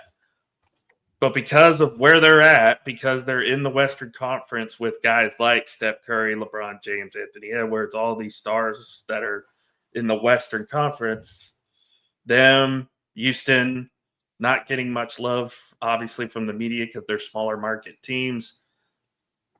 Honestly, I think the most justice would be have it be OKC Houston in the Western Conference Finals. And I think for people, it has to be a title. If you're the Thunder, if you win a title, it justifies everything you've done all year long. Okay, gotta win a title. Respectfully, that's a good way to do it. If you got the MVP, and the MVP incumbent, of course, is like we said, Shai Gilgeous, and then somewhere in there we got some all NBA players possibly on the roster. All right, Jay Will with his probably like all NBA second team or something like that, maybe. Jay, thinking about the OKC Thunder with the MVP on the roster, what's a respectable outcome for them in the playoffs? Who? Oh my god! See, he only does Let's this. go. He only does this, Bobby, because we have two rival teams in the same division in two different sports. Because he's a Commanders fan, I'm a Cowboys fan. Plus, he's also a Portland Trailblazer fan, and I'm a Thunder fan. So, same so conferences double. in two different sports. So, yeah. I almost didn't need the context. I kind of took that away, but it does kind of make a lot more sense. Yeah, now that he has a team that went to the NFC Championship game, he's almighty and powerful. So, I mean, he should feel good about Jaden. It did. Jaden's great. Yeah. I like watching Jaden. He's fun to watch. It's still hilarious. It is funny. Yeah. Damn near annoying at times, but it's fun. Blunts. Yeah. Bobby Blunts, man. Respectfully, what's it out for them right there at OKC? So I think it's all about Shea's mentality. And that's kind of why I'm so excited about this. Because I don't think he could care less about the MVP. I undoubtedly think he deserves it and he will get it. But I think he understands that this is the basketball that counts. And, to him, I don't think anything but a title would, really suffice that. Maybe, getting to the West, but he's going to be the leader of that team. You look at just looking at his career, the fact that if Steve Ballmer never traded this man away, could you the Clippers could probably be better than the Lakers, but instead, what happened? Oh no, we want to go for a future.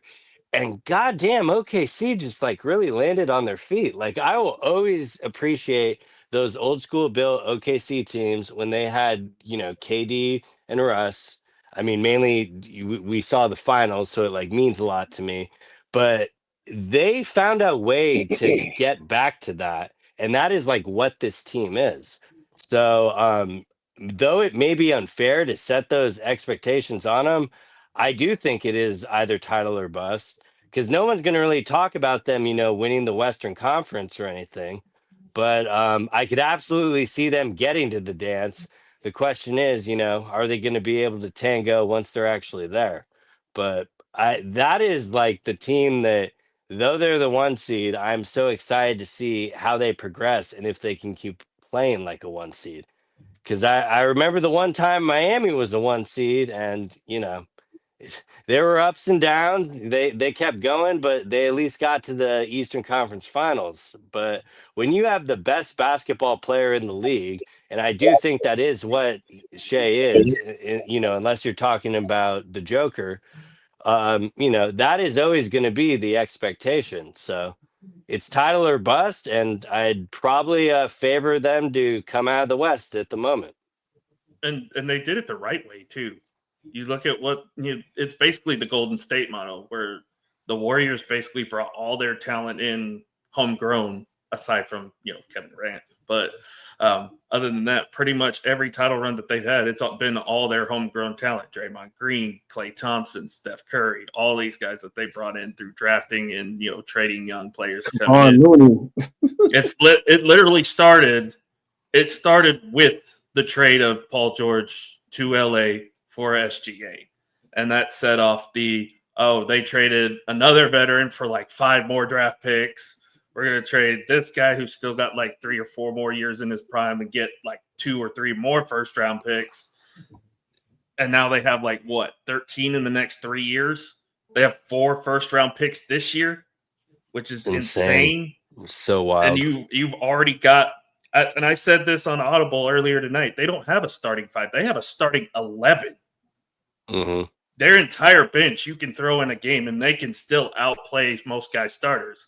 I mean, Jay knows they killed his Portland team a couple weeks ago. Come on, man. But I'm just saying, Like, I'm just saying, it's like that's a luxury to have when you're a team like a young team like OKC. Not only do you have a set starting five, but you have guys that come off the bench and can play at that same level that could be starters elsewhere. That is a huge luxury to have for a team like that. Well, you're right. That's a huge luxury to have a team like that, and someone else who can kind of lavish in such a menagerie of players who can not only play on the bench but be starters as well is Bobby's Cavs. Bobby, as you look at this somewhat of a image of the Oklahoma City Thunder, where do you see there being a satisfactory level of competitiveness in the playoffs? Did you change the question on me? No, it's the same question, just different words. We're still talking about what Shea needs to do to justify being an MVP. Right. There you go. I mean, the real answer is all he has to do is not get kicked out of the playoffs before Jokic. That's a good one. He got to win a championship. Like 11 players in the history of NBA have won regular season MVP and Finals MVP. Bobby put the jersey with the last being what, Steph Curry. So it's like even Jokic himself didn't win championship the year he won MVP. So why do we have to put this pressure on Shea? So all he has to do is not get eliminated before Joker, will either beat him for MVP or finish second. And especially since they're setting up for a potential second round matchup. So all he has to do is just don't lose to the Nuggets and continue to be the reason why OKC's winning and not be the reason that they lose. They can get knocked out of the playoffs, but if they get knocked out of the playoffs and Shea puts up 30 points a game and, plays exactly how he did in the regular season, nobody's going to crap on him for them getting kicked out. If it's Jalen Williams' fault, and nobody's gonna give him a hard time if Chet doesn't show up or Hartenstein, doesn't get his thing done. As long as he performs, nobody care. At this point, most people understand the MVP is a regular season award, and I mean, who's really the last MVP to not win a championship that people really gave shit to? Charles Barkley. Oh, they give him one, just because he talks so much crap. And they give him one. They still give Charles Barkley crap for random shit. But does anybody talk trash about Joel Embiid being an MVP and not having a ring? No. Yes. Embiid's a bad example. Everyone else, I'd agree. But Embiid, yeah. I haven't heard zip. Like, I mean, people are just more concerned with him. Just, dude, get on the floor. That's the biggest gripe about him. He's turning into Ben Simmons almost. Oh man, no. Are we gonna see Ben Simmons play too? Y'all forgot Ben Simmons is on the Clippers. He ain't Ben Simmons. Joel Embiid wants to play. He wants to play. Ben Simmons don't want to play ball. He don't want to play meaningful ball anyway. I mean, come on. You had a chance to join the championship team, and you went to play for the Clippers, who ain't going nowhere. Just like you could have went to Duke or Kentucky, and you went to LSU. What number one player? Just like the homie that's going, well, he get paid to go to BYU. Ben Simmons went to LSU for free. Let's not forget that. Right. Yeah. SGA, you had to bring up LSU. This is going to have to justify himself being MVP. He had a fantastic regular season. The team had a fantastic regular season. Would it be nice for him to get done in the playoffs? Yes, but nobody's going to eat his lunch, especially and I expect him to perform. If they lose, it's not going to be his fault. Now, and just like you say, if they lose, it's not pretty much going to be his fault. But I'm sure that they're going to point the finger at, his performance.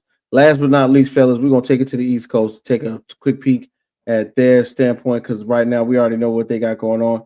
It's a matchup in here that I'm questioning, and I'm sure that you all have one in itself, because the whole Western Conference could be turned upside down. Name one Eastern Conference matchup that you got your eye on that that doesn't necessarily have to do with your team, like Bobby and well, both Bobbies. Bobby versus Bobby is one of the we already know that one. Is there an Eastern Conference matchup that we can pay attention to as we try to move forward? Because we've already busted through that first hour, guys. Let's keep this one short. It doesn't have to be a long answer. We'll start right here with Bobby Blunts. You're on mute. You're on mute, Bill. Well, if I can't go with my own team, because again, that would have been my answer a week ago.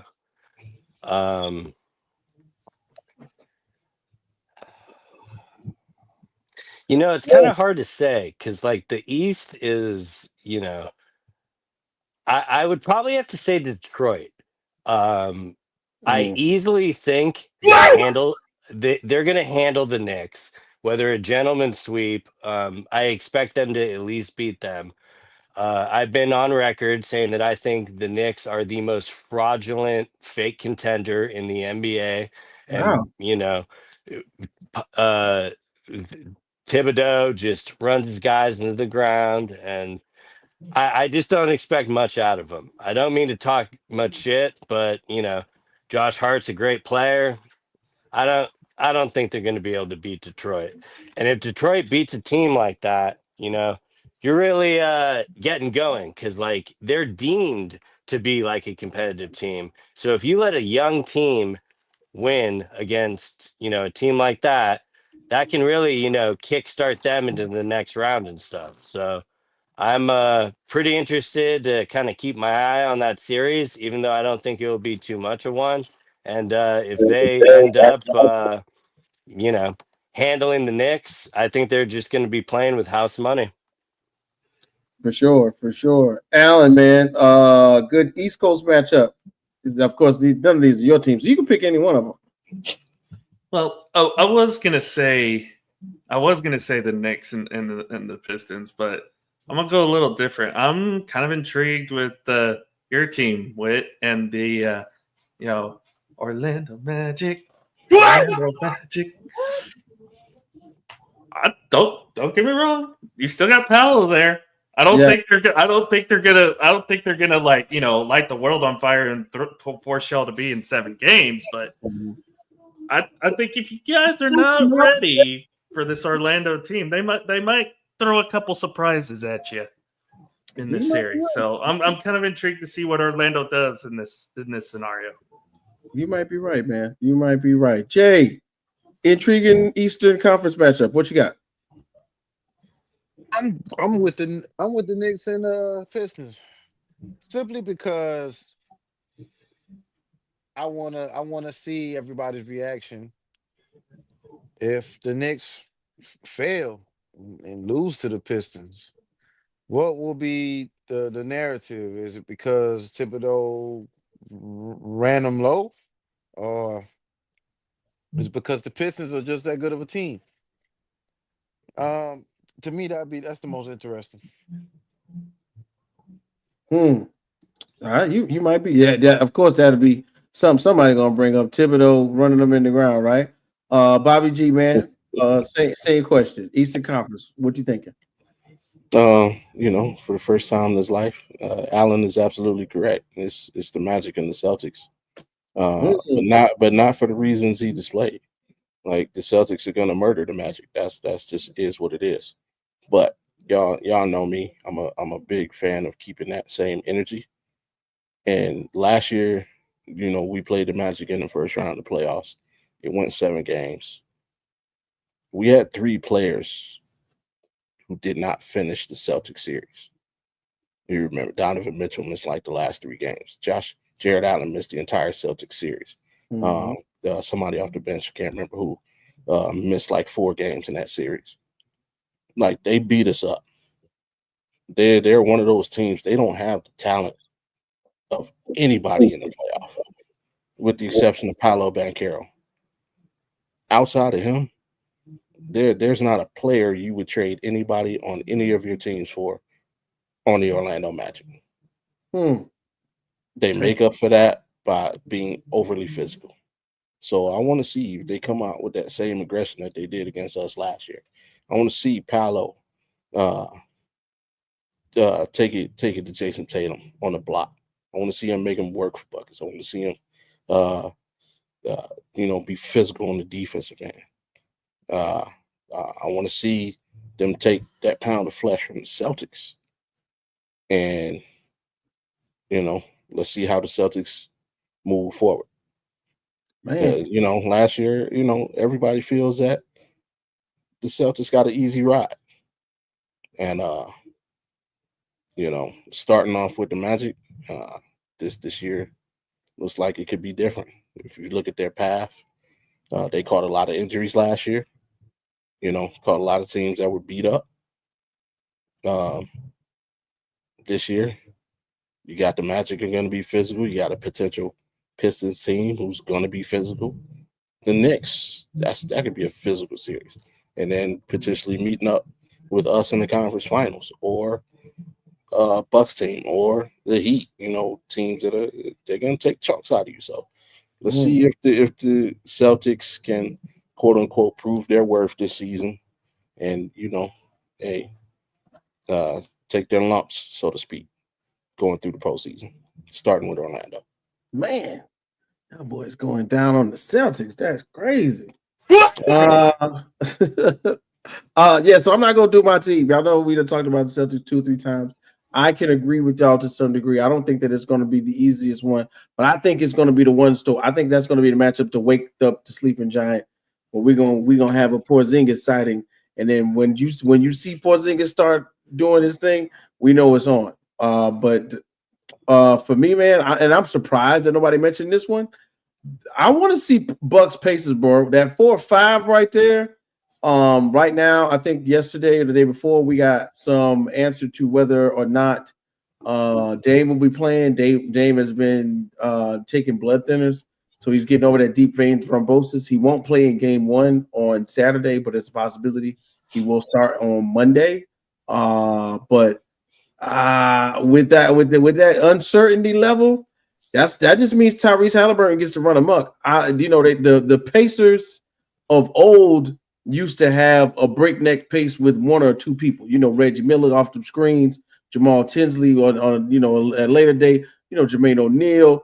They would be moving the ball at breakneck speed. But now these young Pacers are running the floor, and I'm talking about and playing defense, running the floor and playing defense is what they do, and they do it at a really efficient rate. I am afraid of what may or may not come about if the Bucks don't wake up fast enough. They start off slow. Giannis Antetokounmpo, of course, is still one of those guys. You know what I'm saying? You still got to pay him attention. But if they're not doing what I think they should do with the roster, then it won't work. We got Bobby Portis returning. You know what I'm saying? I think that'll help them out a lot. But somehow, some way, if they're not getting, I think the X factor for somebody like for the Bucks right now is if the Bucks aren't getting active participation from someone like Kevin Porter Jr., who they just got out of nowhere, who's been going through a lot, but who's worth it, who in any other case was worth his draft pick at one point in time. They got to have him participate. They traded for Kyle Kuzma.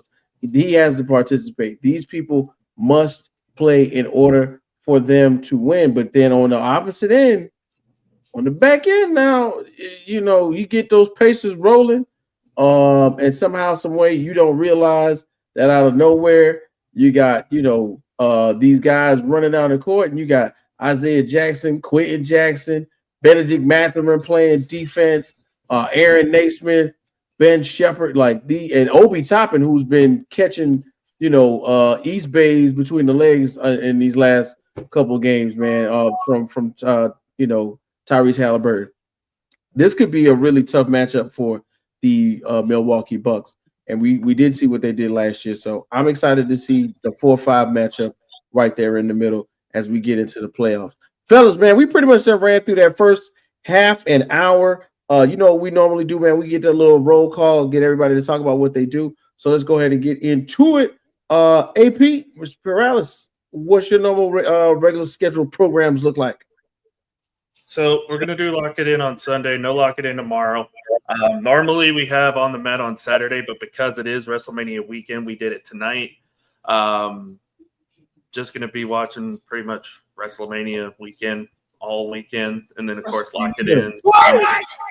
Sam and I will be back Tuesday to recap everything from the weekend.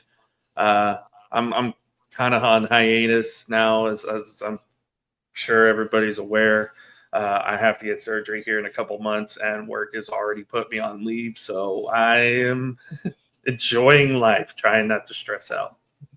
For sure, man. Do not stress out. That's not what we do here on the Rec Room Sports Crew. We want you to keep your spirits high and enjoy some basketball, some football, some draft stuff. You know what I'm saying? Get with us and let's talk about it. Then of course we got Bobby G, the Audible podcast is rolling like normal, man. What you got going on, or what did you I saw the other day you guys were talking Transformers, is that right? Yeah, yesterday, we have our reaction show on Thursdays.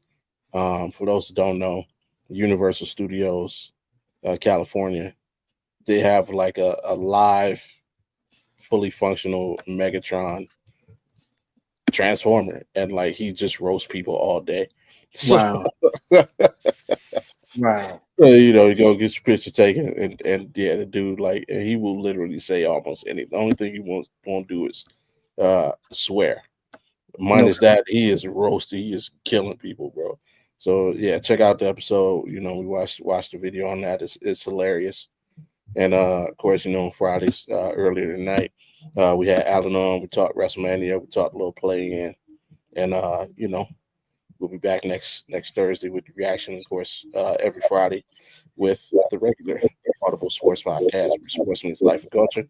And of course, Tuesday, we'll be back here with you guys in the rec room, celebrating Cleveland Cavaliers game 1 victory over the Miami Heat. Man, such is life. Such is life. Okay, then of course we got my brother from another mother on another show. We got Bobby Plus, man. Bobby, we do head kicks and haymakers together. We talked UFC 314 this past weekend. We're actually going to do a little bit of that, so don't give away all the strong tidbits, man. But you're growing in the world of podcasting. Are you doing anything outside of head kicks and haymakers and kicking it with us on Fridays from time to time? No, it's about it for now. Popping in here and there. Gotta do a pound for pound ranking for head kicks and haymakers. I hate doing those, so that should be more than fun. Always breaking down the list, and just watching that card last week. Compared to all the other pay-per-views, it's like, oh wow, this actually delivered compared to what I'm used to, but. It's weird when you get a week off. You got like the PFL today that I got to watch, but I got no fights tomorrow, so I get to go old school and watch some WrestleMania and just take care of that next week. But I'm glad Bobby feels confident. I'm gonna need that confidence. It's Heat in 5. I can't wait for next week when we get to bring it back in. And of course, Jay, you've been doing your thing all day long, bro. I've heard you inside and outside, multiple experiences with you on a grill, and I can't wait to see what you have gotten into this time. So what was you doing today? What was the plan? You just was just getting some of the rust off as you get ready for the draft next week? Oh man, it's Good Friday. I don't know. Somebody said Jay's off. He can cook. That was it. That's pretty much it, man. I don't know, man. It's April. I don't know what's going on, man. Somebody had to remind me. What's today? It's Saturday now, but I didn't even know it was the weekend, man. It's happening. All I knew was my day off. There you go. It's definitely happening, live and in full effect. Just like the Blazers, like I'm not. You won't see my face till the Blazers make the playoffs. Oh, Jay, I'm never gonna see you again. Right. Just want to also let you know that the Chicago White Sox are on pace to only win 35 games this year. Wow. God damn. Hey, I'm at the A's. The A's. The A's is a team. Somebody woke me up in a dream. I was in a dream and it said, "Man, I heard you talking about the White Sox. I told you the A's." Like, damn, I forgot. I was just so amused by the pageantry of what they were doing to put the ball back and reverse the curse. So I went with the White Sox, but nah, it's the A's. It's the A's. Tell Were you Christian it's watching the A's. Moneyball? No, the Oakland A's are still gonna be the team to turn it around, to have the biggest turnaround MLB this season. Oakland A's. Oakland A's. Wow. His, I mean, they're only two games under 500 right now. It was the first baseball jersey I ever wore as a kid in Little League. So shout out to the Oakland A's. Give That Jay some thing love doesn't to that. exist anymore. They're not in Oakland anymore. They're the traveling A's now. The Sacramento A's. the Sacramento A's. I don't know. That sounds crazy. And Las Vegas, they officially have Las Vegas on their jersey or on their hat. Really? They're actually already selling hats in the, obviously we have one of the minor league affiliates out here, the Las Vegas Aviators, or in the A's farm system. They actually got the hats in the gift store already. That's crazy. Really? Yeah. Damn, And Miriam Adelson's gonna bring the Mavericks to Vegas. They're next. I hope not. I want an expansion team. Yep. It's been happening. Guys, we're getting closer. We are a week away from the official draft. You know what I'm saying? Right now, Thursday is right around the corner. Somehow, some way, man. We got Mel's mock draft. We've got Peter Schrager's mock draft. There's a couple of things that have been shaken up as I'm taking a look at them. So some way, somehow, right? When we think about next week and what we've been hearing, where could we be seeing the future for Shedeur, for we already know where Cam's going, for some of the most highly decorated players in the draft next week? What has been pretty much the word on the street, so to speak, as we talk about the NFL draft coming up this Thursday? And we can start with Alan because, of course, we know he's got the word. I mean, the big story is going to be how far is Shedeur Sanders going to fall? Oh, is he going to be? Is he going to be the likely place? From what most people have said, that if he does not get taken in the top 5, New Orleans is probably the best bet because they need a quarterback too. I mean, but then after that, it's like you got to go all the way down to the late teens with the Rams. Obviously your Steelers are in play for a quarterback, but that's down at 21 is where you guys are picking at, somewhere around there. Mm-hmm. This I don't think it's going to be quite what Aaron Rodgers had to deal with in 2005, but we could potentially see another repeat of that with Shedeur in this draft, which, I mean, does he really deserve that kind of fall in the draft, or is it just because some of these other teams are like, we don't necessarily don't need a quarterback right now, or we think we can get a better younger quarterback in next year's draft? I think that's what some of these teams are potentially thinking, because a lot of these owners don't even have a first-round grade on Shedeur Sanders. They're like mid-second round at best for some of these owners. So that could be the big story that we're talking about maybe this time next week is how far did Shedeur fall in this draft? I think you hit the nail on the head with this one. Where could Shedeur fall to in this draft? Bobby G, you somewhat of a draft insider. I know that, especially out there in Vegas. Is there some random movement that you've been keeping your eye on that may possibly happen by Thursday? I would say I'm not like a super insider by any means, but I am a semi-professional poker player. I play a lot of poker, and I play poker with a lot of people. and I collect a lot of phone numbers, and you know, I also still have a lot of contacts back home, and you know, I dialed a couple of numbers and spoke to some people, and all I'm saying is, don't be surprised if two people who played together in college continue to play together in the NFL. Boy, you stole that from me. What?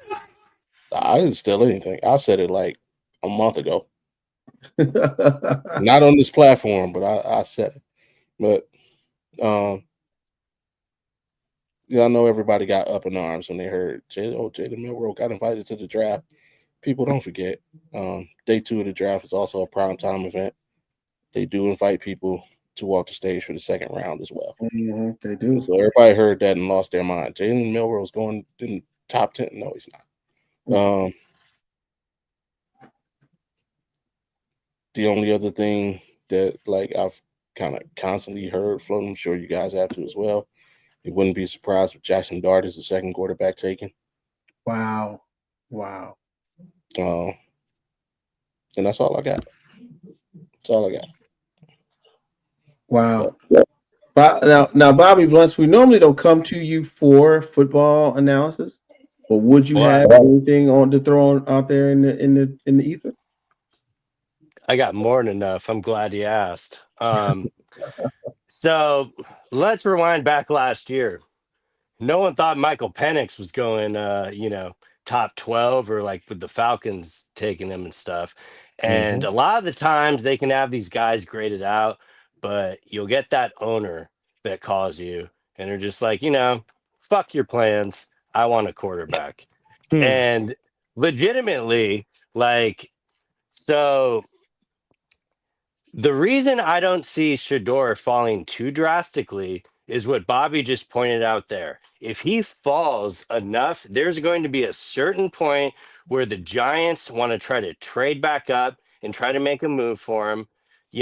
I could totally see the Saints going after Jackson Dart. Jackson Dart is personally my QB2. However, at the same time, though Cam Ward is the consensus number 1 pick, I do not think he is that much of a blue chip player compared to the other quarterbacks in this class. Obviously, Milroe has fumbling issues and all that, but his center was a fucking moron who could not hike the ball, and that caused a lot of those fumbling issues. And if you're going to talk about the highest lottery pick in the draft for someone that's going to fall, Milroe almost has that kind of written into his draft stock there because he's not going to go in that top part. But if he falls enough, I could totally see him going in the back end of the first or the second. Because I think a lot of people forget, they've already overcorrected for Anthony Richardson and the quote unquote success he hasn't had, not being able to stay on the field and stuff like that. And, I do not think these general managers are thinking like that. Look at Dave Rawl, who is married to the Giants GM. They know their job is on the line. That's why they went with, Dangerfield Russ, and they have that backup plan. But they want to get a quarterback. The Steelers, they don't want to deal with Aaron Rodgers. If you're signing Aaron Rodgers, you are not a contending team. And that team has enough to actually contend. So why don't you sign a veteran player? They have Mason Rudolph. They could easily go with Mason Rudolph. And then I originally mocked Shedeur Sanders to fall to him at 21 2 months ago. Everyone called me a moron because they thought Shedeur was going in the top 10. And now look where we are. I had him going 21 too, by the way. Just saying. Yeah, and I think that's more than fair. For me, the issues with Shedeur, it reminds me a lot of Justin Fields with the amount of sacks he took and stuff. And you can totally point to Colorado's offensive line and say, hey, systematically, if he gets put in another system, let's say, for example, if the Saints draft him, who have been building their offensive line the last few years, or a team that actually has a line, it might be enough for them to say, hey, go. I can also see him easily becoming Will Levis. And, Oh wow. I don't mean that in his skill at all, but I could see him falling. I don't think he falls out of the first round, but, obviously, if he does, he would be going at the very top of the second. So I think a team that would believe in him would want that extra year, which is why I would not expect him to fall too drastically. But I think the big lottery ticket is going to be Milrow, because the team is going to take him that I don't think we're going to see coming. And, he can have his concerns, but I'm a big fantasy football guy, so I throw a lot of some of the analytics out of the window for points, and it's that big upside swing. But you know I get the concerns with him, but for me, the offensive class is much more about the running backs. Like, I'm interested to see where some of the tight ends are going to fall in this class, because Mhm. that is where it's really loaded. And what is a team going to trade up? The Raiders have Gentry going to where they're going to go. Is someone going to want to go against him? You always remember when like Gibbs got taken, when no one expected Gibbs to go get that high. So, this is my favorite time of the year, is the NFL offseason. So I am so glad we do head kicks and haymakers on Wednesday so I can focus on this draft. A name to keep an eye on that's been rapidly moving up the boards is Omarvian Hampton, running back from North Carolina. Yes, another one. He started out as a early mid second round projected pick. Now a lot of people have him going number 12 to Dallas, because Dallas Yeah. desperately needs another running back, and he's the second best running back in this class Mhm. in a lot of people's eyes. He's my RB2 in the class. I'm flooded with best ball shares on him. And to your point on Jalen Milrow, they look at his tape against Georgia and like, oh, he can play against NFL defenses. But then they see his tape against Oklahoma and like, dear God, what the hell is he doing? Yeah, two different things. Yeah. Jay, I know you've been keeping your ears to the streets. What's been shaking up on your end as far as the draft is concerned for Thursday, bro? Yeah. I'm just hoping. I don't know, man. Somebody's gonna throw a monkey wrench into the top 10, I would say. I think, Bobby, are you really thinking that? Are you talking about the Buffaloes, man? Like being on the same team? I'm just saying there's the potential for, a couple of guys who played together in college continuing to play together in the pros. I think that's exactly just what he's something I've thinking heard. about. I could see that being Cleveland's plan for sure. The only other gem I would say and it's actually to Blunt's point, if Dart comes off the board before Shedeur, a name to look out for is Tyler Shucks.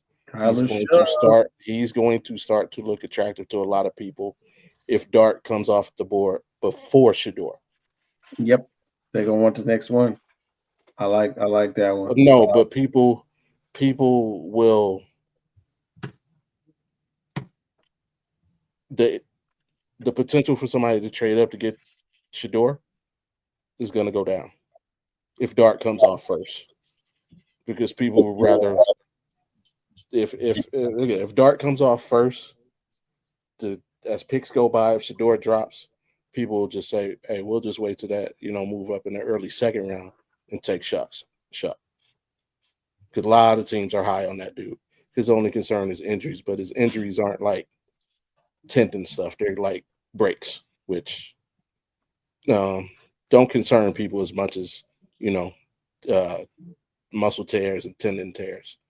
So if Dart is on the board, Shuck, he's. But if Dart comes, because Dart is like the experiment that everybody's in love with. Mm-hmm. Mm-hmm. He's Michael Penix, basically. Yeah, but people like him better. Yeah. He's what was dude everybody was in love with?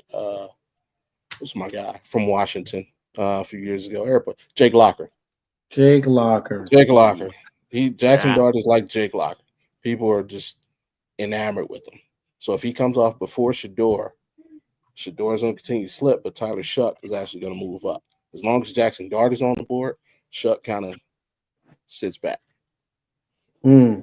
I think that's the negative thing about playing in the SEC too, is that you're playing against competitive level pro style defenses that can exploit you in certain ways. I mean, we saw that with Jalen Milroe at times. We saw that with Jackson Dart at times.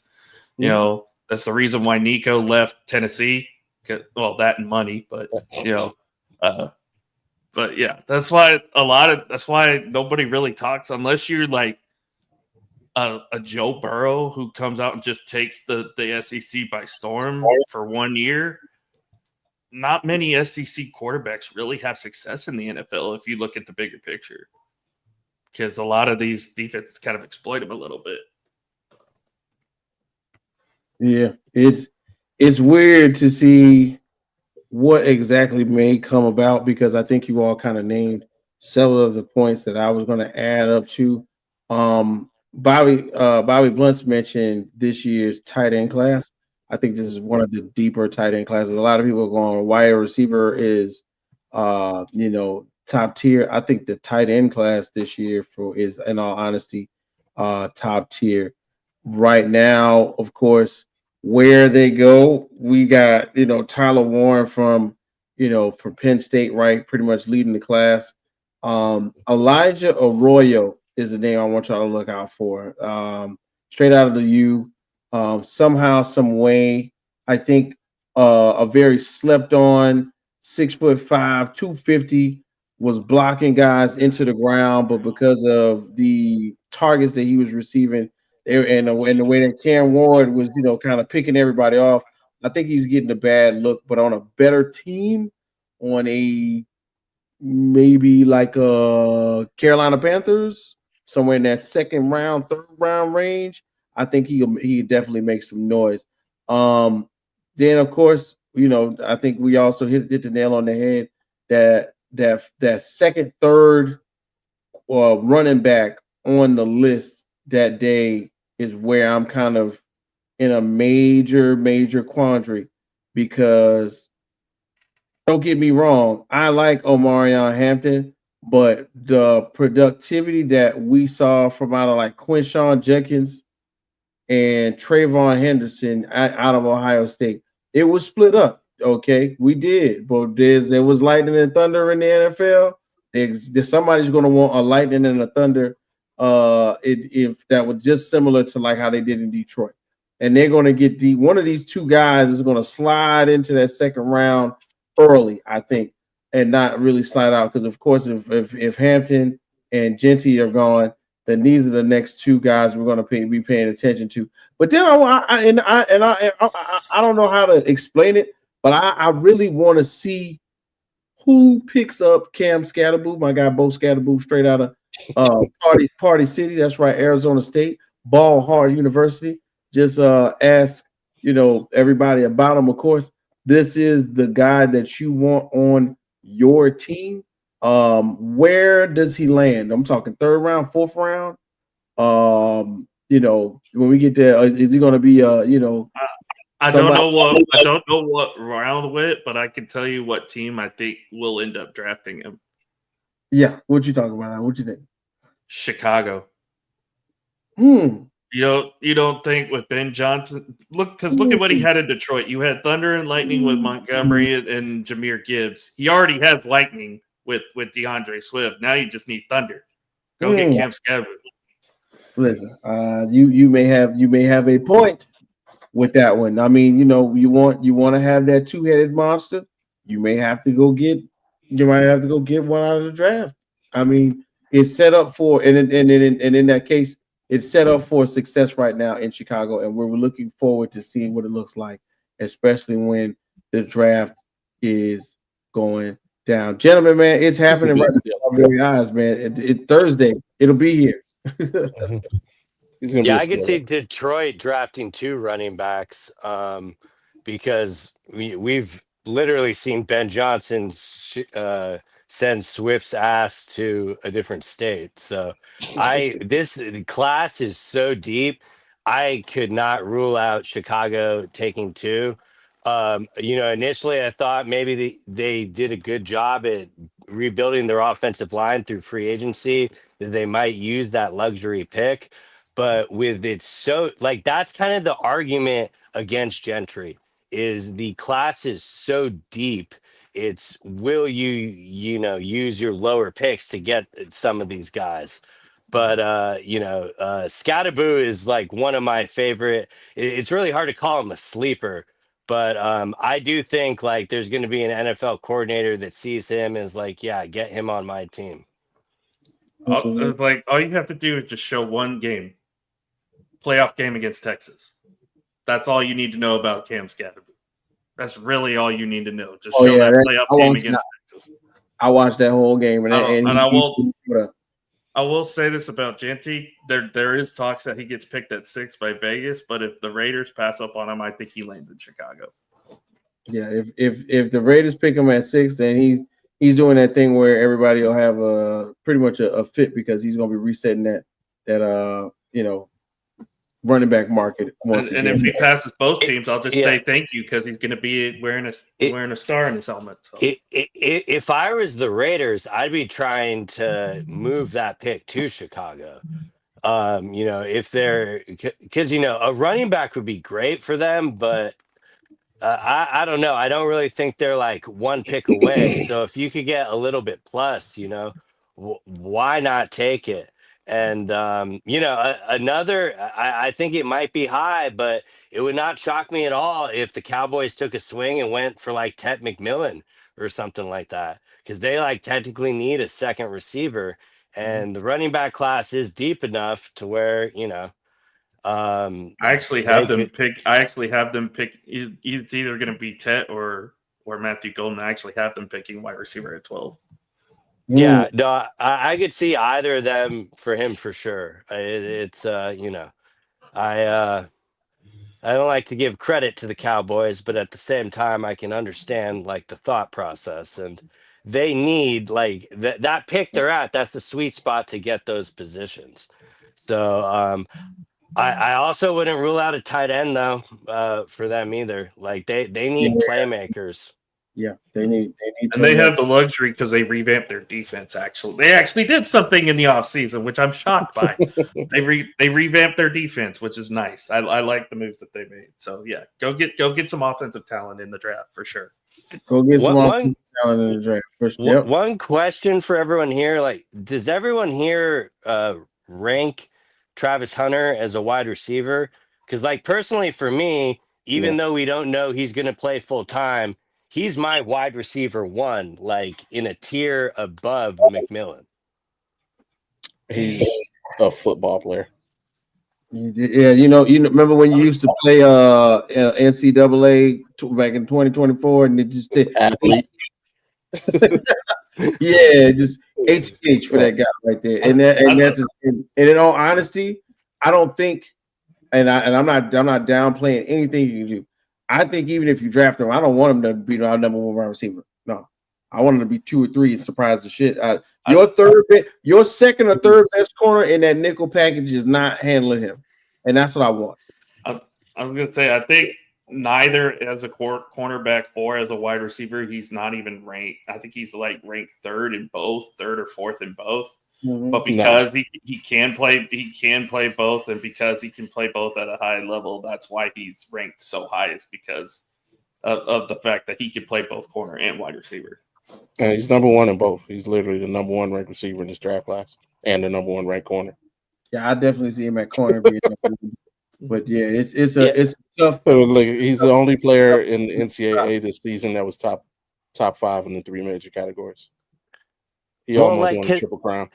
Because like I find it so impressive, because like he wasn't even like, they had him doing like the wide receiver, like the Travis Hunter package, And like he went to like all the defensive meetings and stuff, and it was almost like he was playing wide receiver on the side, and he still looks that electric. And all these teams that are picking him at the top, they need playmakers as much as they need defenders. So I just think it's inevitable. And He'll look I real good in can't that wait. brown and orange. Yeah, And listen, I think he's a locket too, for sure.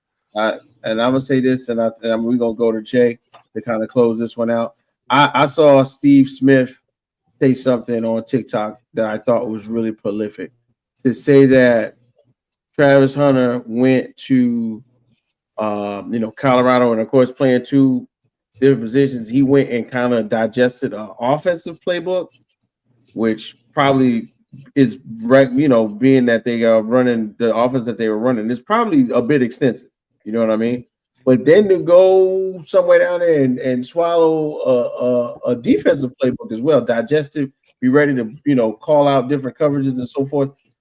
I think that shows way more prowess than most people give him credit to. You know what I mean? And of course, in the NFL, it'll be totally different. It'll be different lingo and linguistics as far as the play calling, because everybody saw those John Gruden days back when John Gruden had the quarterbacks and they were calling them plays.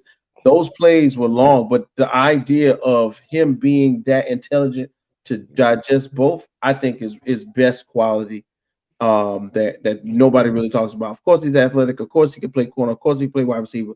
But can he understand and digest the playbook so that he can, present it properly on the field?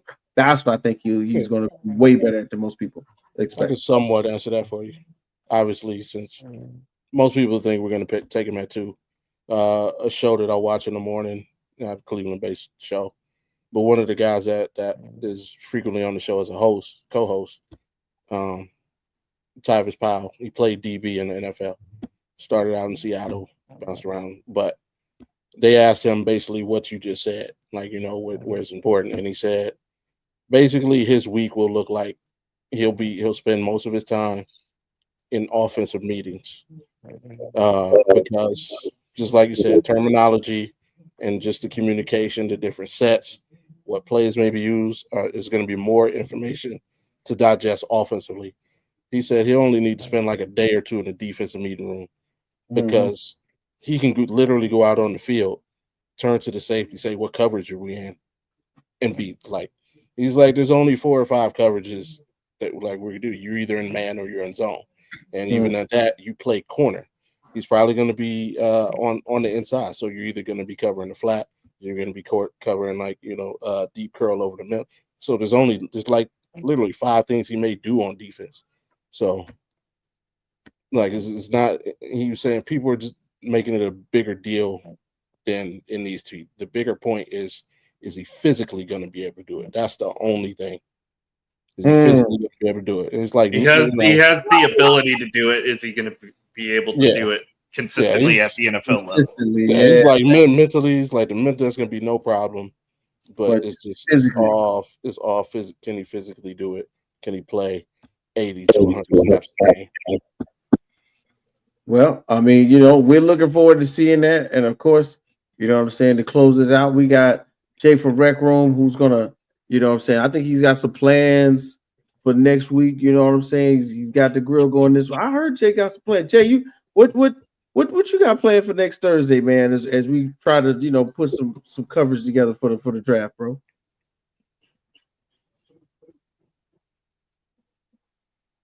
I think he finally passed out. We might have missed it. We might have missed him, but yeah, but most definitely make sure you check out whatever we get the chance to put together. We might have a little post-draft first round show for Rec Room.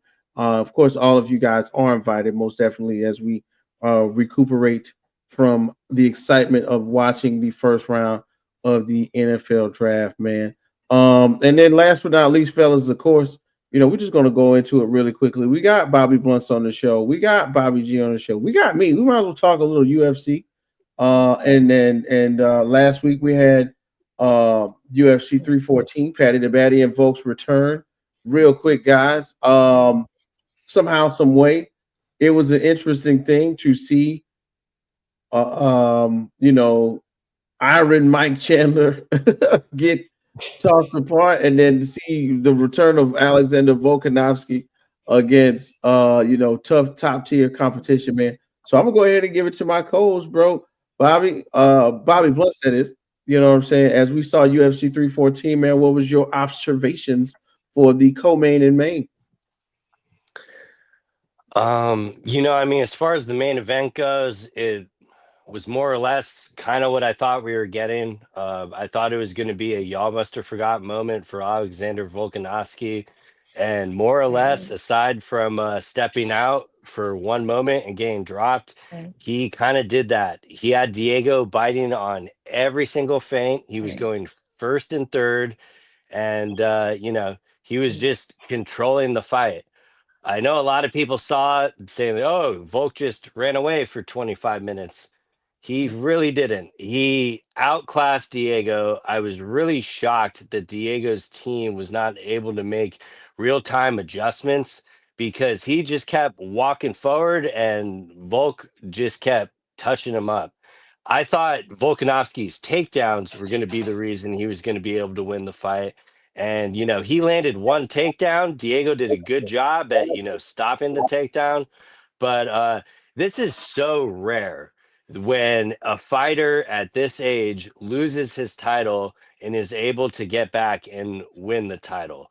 Like, you hear about these stories, it's, most of the times they end bad. And in this scenario, it was the complete opposite. And it really looked like, the time away did Volkanovski good. And he looked really solid. And I'm very grateful to be able to know that the division is going to be able to move with some activity. Hopefully, Ilya Taporia got 2 million podcast views in under 2 days. So they'll give him a title fight, hopefully. And that event perfectly capped off that entire main card. I thought from the beginning to end, it really felt worth the money to me. A lot of times when we break these things down on head kicks and haymakers, we're like talking about the co-main and the main, but all 5 fights on the card actually delivered, and we're going to get some kick up at the division. And it went all as according for the UFC because Paddy the Baddy is that guy. He made Michael Chandler look as old and slow as he is, and he beat the shit out of him. I mean, there's no ways around it. He was cutting him with those elbows on the ground. A lot of people were saying that, this is a terrible matchup for Paddy. After seeing that last Charles Oliveira fight, it definitely looked like the time out of the octagon hurt Chandler. And damn, it just really showed even more in this fight. Because, like, the most impressive thing about Paddy Pimblett to me is the fact that he's not only gotten better, but he's got better where you could tell his holes were. Because, like, the striking was kind of always a concern and stuff. He's definitely put on a fair amount of size. Like, he now looks like a big 155er to where before, he looked big out of camp, but then he, cut down to 155 and he looked kind of scrawny. So I want a top 5 opponent for him next. Whoever it is, I don't really care. Just make sure it's that top 5. And yeah, it's one of those pay-per-views where I can kind of hold my appetite with being off with the UFC for a week because it delivered on full fronts for me. Most definitely, bro. And for myself as well, we got a chance to get deep into it last Wednesday. But Bobby G, man, we really don't get to talk MMA too much with you, man. But I know that was on your mind. What'd you take in as you got a chance to view UFC 14? Yeah, I'm the novice UFC fan of the crew. I don't mind letting those that know more than I speak on it. However, hey, when I see something that works, like I know it. Blunt's around the head, like Paddy's got it. Only thing I disagree with Blunt's on is screw the top 5, give him the title shot right now. To me, the only thing wrong with the UFC is this is a young man's world. It needs to be a young man's game. I'm a novice fan, but then looking at it from the casual fan, and this is who we're trying to attract and who we're trying to get money from. Like Blunt's just said, how good the card was, how impressive it was. But as a novice fan, what am I looking at? I'm looking guys who I can follow for the future. I saw a lot of 35, 36, 37, 38 years old. Where are my 25, 26, 27-year-old contenders and champions? Paddy, he's 30 already. So, like, why waste more of his career with another fight? Get a dude tight shot right now. Let's see if he's got it. We didn't wait for Shane. Give some of these younger guys that are hungry same opportunity. Dana has done amazing business in building the value and the worth for the UFC. Now turn it over to the young cats, man. These guys have limited years. So, NFL, your career, average NFL career length is 3 years. Mm. In boxing and combat sports, it's unfortunately longer, but how long do we have these guys at their prime? You know what I mean? And especially MMA, like, there ain't no undefeated MMA fighters. Well, except for John Jones. But, it's because, hey, this is a combat sport. These guys, you don't play boxing. You don't play MMA. Like, you're in it, you're sacrificing your body. Let's stop wasting these guys' time. Let's get more into the development, make it a young man's game, get people like me excited and into it. But that's what hey, Paddy put on the show. Like I say, he's the draw for me. He's why I was drawn to the card. Volkanovski, I have seen him before. I like him as well, and he did his thing. But Paddy was just, I don't know if it was fighter of the night, but he damn sure should have got performance of the night. Because just like he said, walking off. What now? What now? What are y'all gonna say now? Everything you say I can't do, I do. And so yeah, I'm looking forward to seeing him in the octagon once again. But let's not make it like next year. Let's make it like, hey, let's make it like 6-7 months from now. You know what I mean? Hey, keep the spotlight on these guys while you got it. Don't let it dim. Keep them up. Keep your people like me excited. That's all. Yeah, man, you hit the nail on the head with that one. And you are correct. Paddy the Baddy, Paddy Pimblett got performance of the night. Alexander Volkanovski got fight of the night, and of course won the belt. And we talked about it, like I said, with Bobby and my guy, Nick Botkins last Wednesday. It was great to see an April card like this where we got to see Volk return, which is monumental. We got to see Paddy's rise. We got to see Michael Chandler lose, which is tough for some of us. But then somewhere further down the line for the non-casual fan, somebody might have just paying attention. I don't know if you guys know, but you should pay attention to Jean Buena Silva. That's Gian. It's Brazilian.